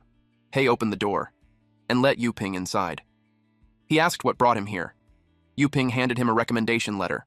Our MC was stunned and delighted. He asked how Yuping knew he needed it. Yuping explained that he had heard Hei still hadn't registered with any sect, so he returned home and asked his family for a recommendation letter. Since he couldn't recruit Hei into his own sect, he figured he might as well finish the good deed properly. After all, connections were best built at the source. One of Hei's remarks caught Yuping's attention. Just needed? He asked whether Hei had already handled everything else, like challenging the sect leaders. Our MC replied that he had. Yuping's eyes lit up. He praised Hei openly. He had always known our MC was capable, but he never imagined it was to this extent. Now that everything was settled, Yuping said he would be leaving. He told Hei to look for him any time if he ever needed help in the future. Then Yuping got into his green car and drove away. His driver noticed how fond he seemed of Hei. Yuping replied that Hei had immense potential. The driver asked if it was because Hei came from a humble background, yet still managed to break through to the true condensation realm at such a young age. He remarked that it was indeed impressive, achieving that level without the cultivation resources of a wealthy family. Still, the city wasn't lacking in prodigies. There were other top students in the true condensation realm who came from far better backgrounds. Those scholar tyrants were more favored by the old man. Yuping responded that while his father's wishes had to be respected, he had his own standards as well. Then he reminded the driver that he worked for him. And if he kept calling his father old man, he might as well get lost. The driver stiffened and immediately apologized. He promised to be more mindful of his words. As the car continued forward, Yuping found himself thinking about the true condensation realm. Based on what he had sensed from Hei, he had most likely already broken through to the Golden Core realm. Hei completed the site registration and confirmed his Golden Core realm status. He was now allowed limited access to advanced techniques and equipment, chosen according to his preferences. That was perfect. He had been sitting on an idea for a long time now. Only then did he realize something odd. The two of them had been in the bathroom for quite a while. He couldn't help but wonder what they were doing in there. The stealth fiend, meanwhile, felt relieved. The obstruction was finally gone. It slowly pulled aside the shower curtain. A grin spread across its face. Qianhui was startled when she saw it and demanded to know what it was doing. It said it wanted to test her strength. It stepped so close that their chests nearly touched and told her not to be shy. After all, earlier, she had been very straightforward. Qianhui exploded with anger and told it to stop. She blasted it away for going too far. The impact sent tremors through the area.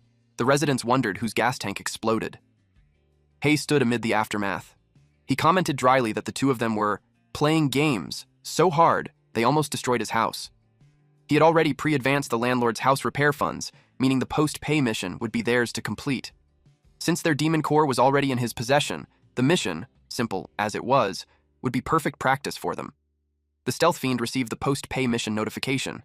It complained that it hadn't followed him just to run errands for boring tasks like this. Hay replied that if it completed the mission properly, he would give it better rewards, and maybe he would even return its demon core. The fiend had no choice but to agree. Qianhui protested, saying the mission should have been assigned to her. After all, she was the one who broke the house with her spell. Hay told her she had a more important mission. He had already pre-advanced the blood-boiling curse mark and ordered her to complete it.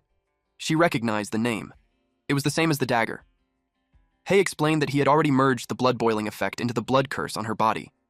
From now on, she wouldn't need to pull out the dagger every time she fought. She checked the mark on her body. Then she asked whether Yin was taking too long to finish the weapon upgrade completion mission. Hay answered that he had assigned Yin other completion missions. Qianhui complained that he always picked on Yin. That night, class teacher Old Tao was training in the park. He was enjoying his retirement. Although his pension was average, he had saved quite a bit in his earlier years, so life as a little old man was comfortable enough. More importantly, he no longer had to face ferocious demons. But he spoke too soon. A rift suddenly appeared above him. A monster emerged from it, catching him completely off guard. The monster's mouth stopped an inch from his face. Both of them froze. Then a voice spoke calmly. "You're blocking the exit, move aside." Unexpectedly, Yin kicked the shit out of the monster. It landed right at the peak of the mountain nearby. The old man realized that although he couldn't sense the creature's exact level, one thing was certain. This boss fiend was far stronger than the mushroom fiend from the first mock exam, and he couldn't believe that Yin had taken it out with a single kick. He couldn't help but wonder, had she made a massive breakthrough in just a few short months? Old Tao recognized Yin and thanked her for saving his life, but she didn't remember him. He laughed and explained that he used to be her homeroom teacher and had retired early. Only then did she remember. He was the teacher who accepted her money just to let her enroll. She told him there was no need to thank her. It was nothing. Besides, it was already a blessing that he had lived long enough to retire. After that, he headed home. On the way, he kept thinking about what she had said. A strange thought crossed his mind. If he had refunded all the bribes he took back then, maybe he would have received even more blessings. That thought alone made him decide to return all that money tomorrow. Then he noticed something. Something felt wrong. The chemistry teacher was supposed to be on patrol that night, yet he couldn't sense her spiritual energy at all, and more importantly, there was a faint smell of blood in the air. He then heard footsteps. Two men in robes emerged from the shadows. Old Tao asked which class they belonged to. It was already late, yet they weren't home. He questioned why they were wandering around the school's back alley. The two men asked him why he assumed they were students. That was when Old Tao's eyes widened. He noticed the bloodstains on the hems of their robes. They had just killed the chemistry teacher, and they were heading out. Sensing the danger, Old Tao pretended to realize something. He laughed awkwardly and said he must have forgotten. He was already retired, and old habits died hard. Then he scurried away. His heart pounded. Something was seriously wrong. Normally, he could tell whether someone was stronger or weaker than him. But from these two, he couldn't sense anything at all. Someone then shouted for him to stop. That only made him run faster. He activated his God-walking technique. Smoke trailed behind his footsteps. In an instant, he pulled several hundred meters away. Now at a safe distance, he planned to call the police. But before he could, the two robed men appeared beside him. One of them commented casually that he hadn't expected an old man out jogging at night to be a cultivator. Old Tao was horrified. To think his God-walking technique looked that slow to them. A red beam suddenly shot out from one man's eye. It struck Old Tao squarely in the chest. His phone slipped from his hand and fell to the ground. The other robed man appeared and scolded his companion for causing a disturbance. He had already warned him to keep a low profile, yet he still made such a big commotion. If the operation failed because of this, he made it clear that he wouldn't plead for him with the king. The man replied that he had already suppressed the spell's power to the bare minimum, so it wouldn't wake the neighbors. His colleague said that it was fine anyway. He had already placed soundproofing talismans on the surrounding walls, so no one inside would hear a thing. He told him to hurry up and clean the scene so they could leave. After that, they went to a cliff. They stood there watching the place where the operation would take place. The robed man felt anticipation rise in his chest. This was his chance to make a name for himself. The next day, Hei went to the university. All of his disciples were busy completing their repayment missions, so he was the only one left to pick up his admission ticket. Unexpectedly, a luxury car slowed down beside him. Our MC grew curious. Then, the car stopped. The man inside rolled down the window and asked if he was Hei Shin. Hei replied yes and asked who he was. The driver got out and scolded him for not even recognizing the sect leader of the 100 Refinement sect. Hei looked genuinely confused. He clearly had no idea what that sect was. The sect leader told the driver to drop it. Hei had transferred from a regular high school into the cultivation graduation class, so it was normal for him to be ignorant. He then got straight to the point. He handed our MC a recommendation letter. With it, Hei could skip the spring recruitment exam and gain guaranteed admission directly into a key cultivation university. Hei felt as if his luck had finally turned around. It was like a massive pie had fallen straight from the sky and landed on his head. He read the letter and noticed it wasn't for Tsinghua or Peking University. The driver immediately called him an ungrateful brat. He said countless people dreamed of getting guaranteed admission, yet Hei was still being picky. The sect leader explained calmly that although it wasn't Tsinghua or Peking University, the school he was recommending still ranked among the top 100 key cultivation universities. He pointed out that the spring recruitment exam for cultivators wasn't like the Gaokao for ordinary people. For normal students, it was just one test paper. High or low scores didn't decide their fate. But for cultivators, one moment of lost focus in the exam could mean death on the spot. Hei still wanted to take the challenge. He wanted to aim for the top 10, and he was confident he could achieve it without any problem. Before he could finish speaking, the car had already sped away. Hei muttered that the man had worse manners than he did.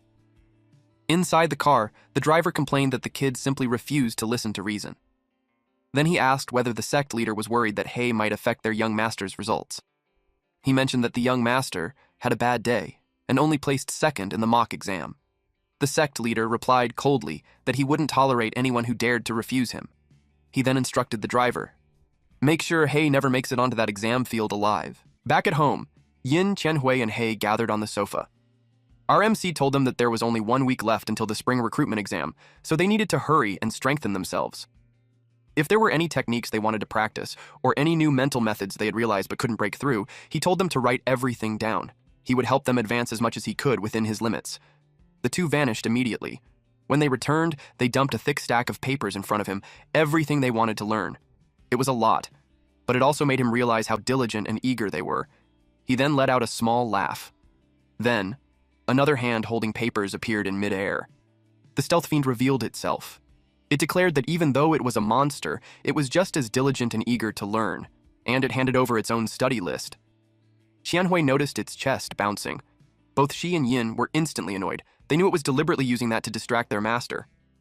Yin silently resolved to find a chance to deal with it in the future. As the days passed, everyone focused on advancing their cultivation. Meanwhile, at the cliff, the robed men planted talismans deep into the rock layer. They also cast spells to shield the area from spiritual detection.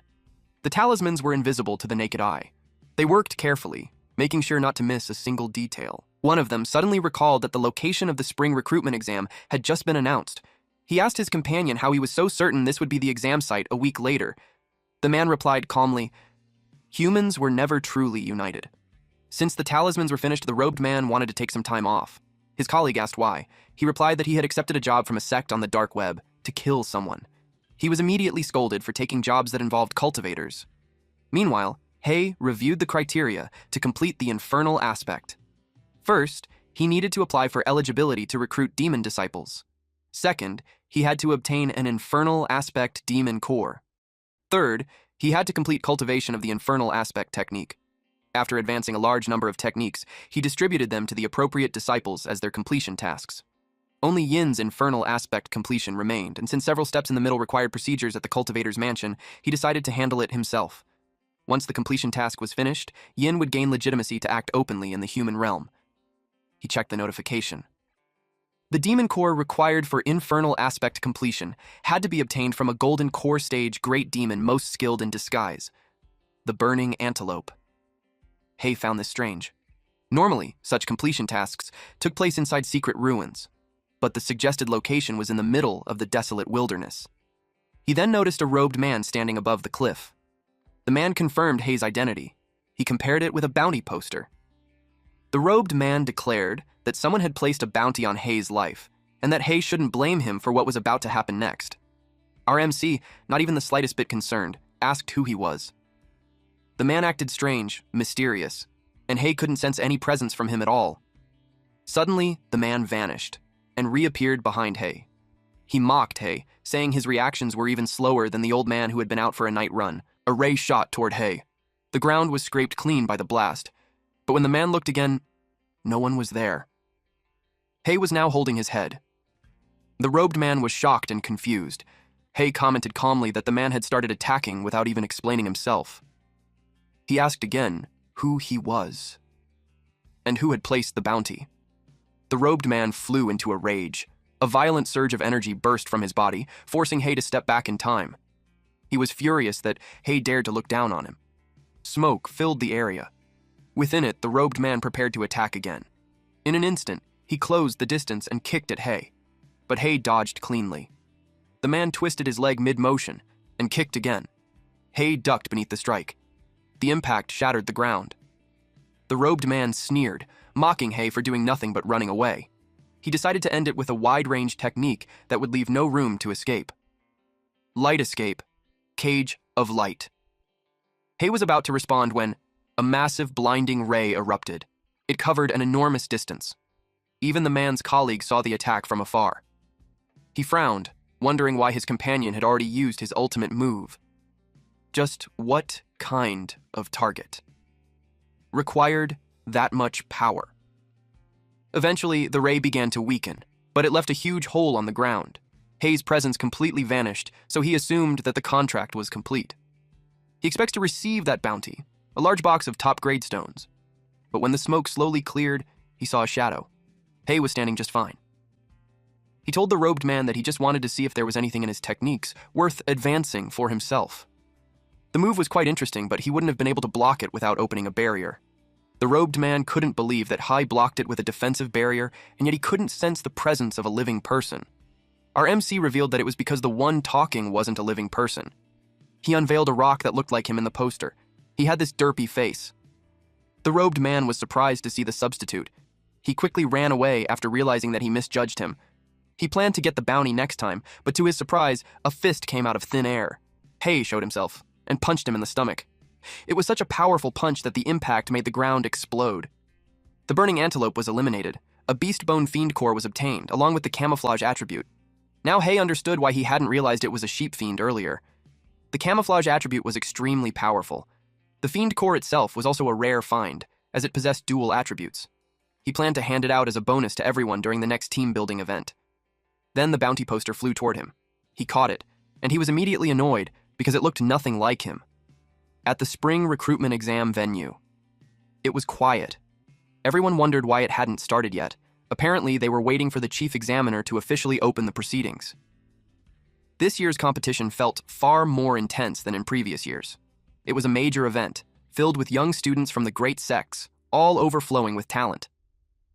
Rows of chairs were set up at the front, serving as the waiting area. Candidates who were about to take the test sat there. A student noticed someone among them who didn't look like an examinee. He wondered how an outsider could have entered the exam venue. The woman beside him explained that she was young Master Lai's girlfriend. Disciples from major sects were allowed to bring family and friends. The explanation only made the man feel even more envious. They gossiped about how the woman was a few years older than young Master Lai. The woman even claimed that she had robbed the cradle, snagging a disciple from a major sect after dumping her previous boyfriend. The man assumed the ex-boyfriend must have been poor and insignificant, someone who could only accept his fate after having his girlfriend stolen by a major sect disciple. The woman agreed. The ex-boyfriend had no other choice. He couldn't possibly fight his love rival. They were about to continue talking about how the ex-boyfriend must have died. When she suddenly noticed the woman's expression change, the man asked what was wrong. The woman said she could feel a killing intent. Immediately, the man turned to look behind him. He, Yin, and Qianhui were all standing beside them. Our MC glared at the man. The man turned pale. He had no idea why He was looking at him with such murderous intent. Qianhui reported to He that someone had called him short. Yin added that she had also heard someone saying he was lame. The stealth fiend mentioned as well that his ex-girlfriend had dumped him just to hook up with a disciple from a major sect. He remained silent. They then sat in the front seats. The man was drenched in sweat, which made the woman ask what was suddenly wrong with him. He replied that he had accidentally stepped on a massive landmine. The woman in front noticed someone sitting to her right. She looked and was surprised to see that it was He. She took off her sunglasses to confirm whether it was really that trash He. She wondered what right he had to sit in the waiting area. As far as she knew, his cultivation aptitude was practically zero. She briefly wondered if some miracle had happened, but she quickly dismissed the thought as impossible and assumed that he was just like her, someone clinging to a student from a major sect, trying to snag a front row seat to show off on social media. Lai Junhao asked if it was someone she knew. She replied that it wasn't. She brushed off the topic, saying she must have been mistaken and that there was no way she knew other students. Not long after, a man appeared at the edge of the cliff and demanded everyone remain silent as he began reading the exam rules. The old man explained that the spring recruitment would use a group duel format. The participant with the highest points in each group would advance to the elimination round, where they would fight one-on-one until a champion was decided. Voluntary surrender counted as a loss. If an examiner determined a participant could no longer continue, it would also count as a loss. Once a loss was declared, the participant was forbidden from continuing to attack their opponent. Qianhui asked if that was the Grandmaster.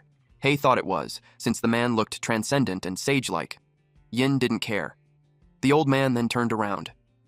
He bowed and asked the Grandmaster if they could officially begin. A calm, regal man in blue robes sat on an ornate throne, with a man in a black suit sitting rigidly to his right and a topless warrior in red robes seated to his left. The Grandmaster was a young man, and he replied in affirmation. They declared the beginning of the exam. He saw on the board that they were both scheduled last in their respective groups. Group A, numbers 1 and 2, were called to step forward. A man in red pants faced off against a long, silver-haired man. The man in red pants was a disciple of the Tyrant Body Sect, Sun Ming. His opponent was an Earth Spirit Sect disciple, Shenantian.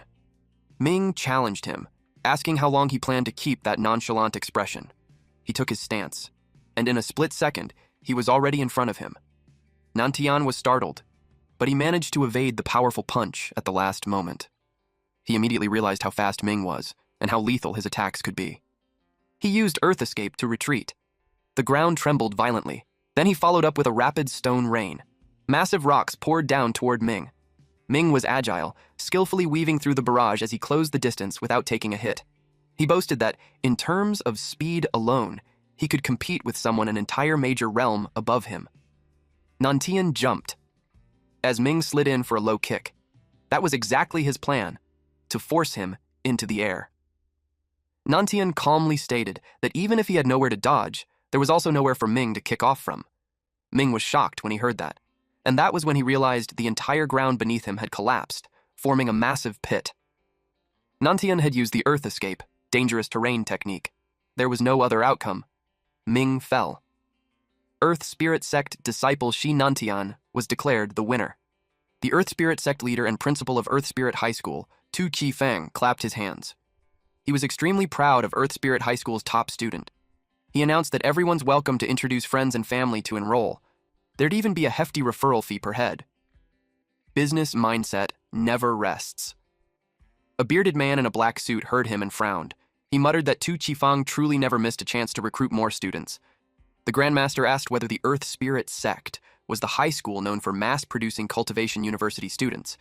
The man in the black suit answered yes. On the surface, their university acceptance rate looked impressive. However, they squeezed their students' potential dry. Many of them ran out of steam after entering university. That was why the university he managed was generally reluctant to admit students from their high school. The arena repairs were completed. Group A, numbers 3 and 4, were called to step forward. It was Qianhui versus another woman from a different sect. Qianhui was about to greet her opponent politely, but the woman immediately told her to cut the nonsense. The arrogant woman declared that there was no need for pleasantries. The exam arena was a battlefield, and treating it like a life-and-death fight was the only proper attitude. She lunged at Qianhui. Qianhui dodged the blade the woman threw at her. While Qianhui was distracted, the woman quickly closed the distance between them. Qianhui raised her sword and deflected the incoming strike. The woman was startled when Qianhui instantly countered with her own blade. She was slashed. She quickly realized that Qianhui's blade was superior to hers. The force blasted her backward, and she slammed into the wall. She glared at Qianhui and demanded to know where she was aiming. She complained angrily that Qianhui better not slice her chest flat before she even finished the exam. Blood stained her clothes. She didn't expect she would need to use her ultimate move in a mere group stage match. But now she had no choice. She charged forward again. Qianhui calmly pointed out that using the same opening stance made her easy to counter. She parried the incoming blade once more, but she froze when the woman suddenly grinned. In the next second, several blades stabbed into Qianhui from different angles. She had no idea what technique had just been used. The woman revealed that it was the Shadow Surprise Thrust. It originated from the black sword she had thrown at the beginning. Her first throw had not missed.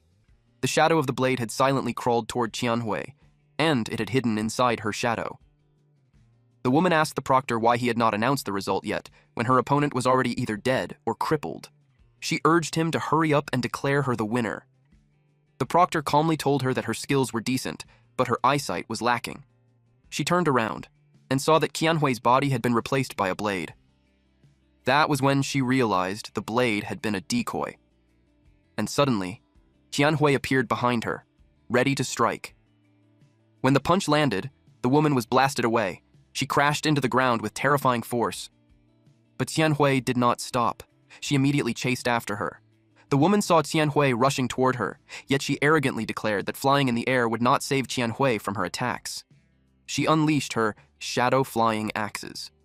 Since Qianhui had used her weapon as a decoy earlier, she assumed Qianhui now had nothing to block with.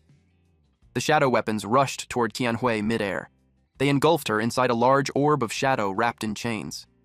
The woman laughed, convinced that Qianhui had nowhere left to escape, but to her shock, the chains suddenly shattered.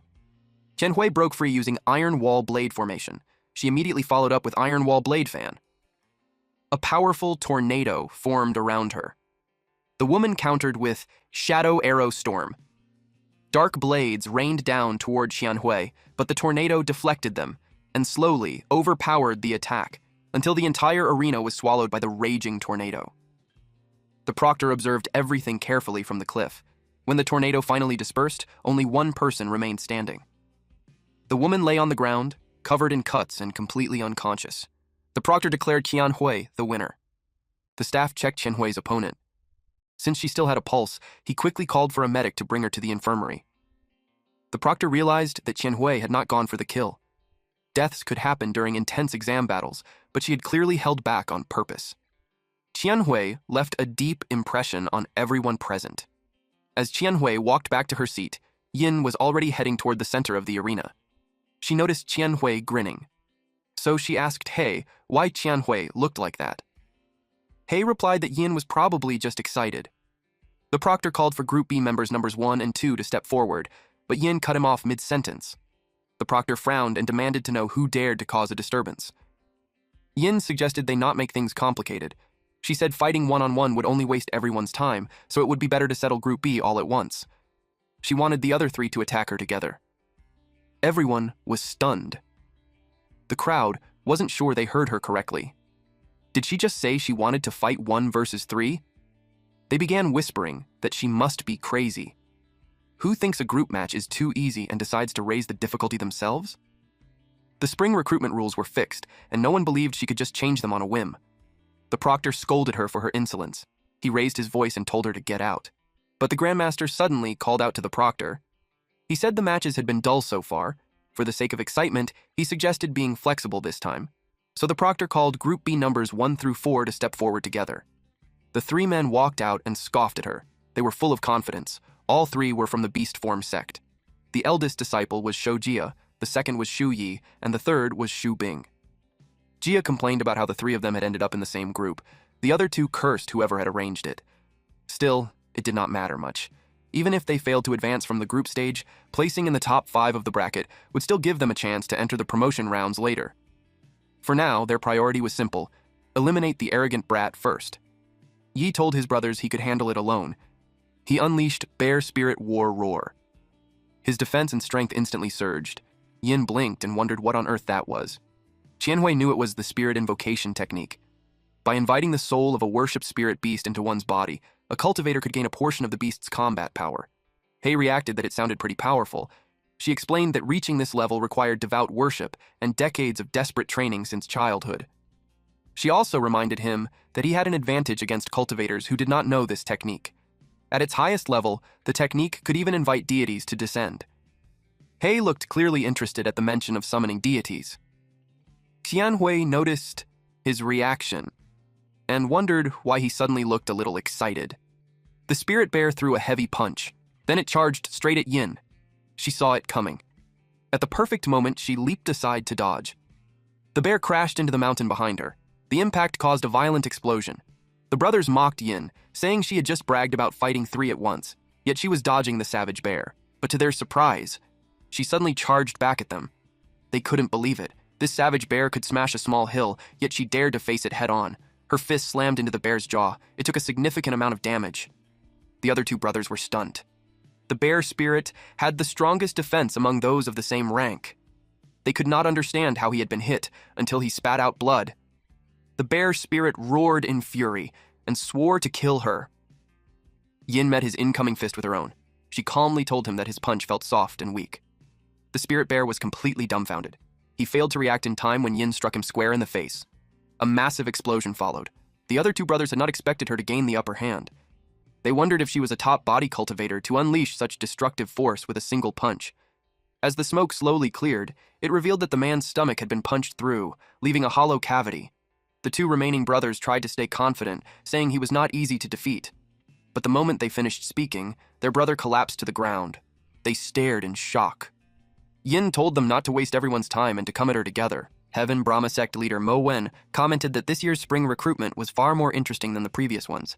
Even the group stage was already intense. The bearded man in a suit was Zhang Ye, leader of the 100 Refinement sect. In his mind, Yin's strength couldn't be underestimated.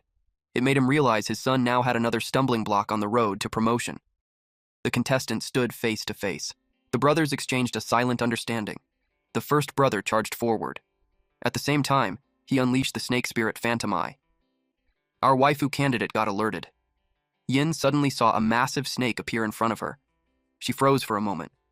Then, several blades shot toward her. She stood as they closed in. At the last second, she tried to block with her hand, but the blade pierced her instead. She was confused. She clearly tried to grab it, yet she caught nothing. It made her wonder if something was wrong with her eyesight. She quickly realized that the illusion had interfered with her senses. After that, the spirit snake vanished from her sight, confirming her suspicion that it was all part of the illusion. She pulled the blade out of her body. Then, one of the brothers unleashed Porcupine Needle Spike. Spikes rained down toward her as they mocked her, asking how she planned to defend against that. She saw the attack coming. But her senses were scrambled. She had to move in ways that felt completely wrong. She leaped away. Just as she suspected, she had to move her body in the opposite direction of what her eyes showed her. It was as if left became right and up became down. She unleashed a series of punches, shattering the incoming spikes. The clash triggered a loud explosion. The remaining spikes stabbed into the ground. Blood dripped onto the arena floor. She was startled to realize she had still been stabbed in the shoulder. She had reversed her movements correctly, so she couldn't understand why she was still hit. Qianhui was also confused. Yin had already figured out the illusion's pattern, so how did she get struck? Hei calmly replied that they must have changed the illusion's pattern. He had already noticed that the one hiding above was secretly manipulating Yin's senses. He briefly considered sending her a warning through a blood seal, but that would count as cheating. That hidden manipulator was the one using the snake spirit. The guy with the snake spirit could change the rules of the illusion at any time. The blades scattered. More spikes rained down on her. They used fusion on her, and a massive spike shot toward her. She realized he was confident. No matter how she dodged or blocked, he believed he could twist her senses whenever he wanted. She raised her hand and assumed a combat stance. A red aura began circling around her. One of the brothers grew excited. Her ultimate move looked intimidating. He mocked her, saying everything she did was useless and that she might as well close her eyes and wait for death. She agreed and calmly replied that she did not need to keep her eyes open for this move. She closed her eyes and stood still.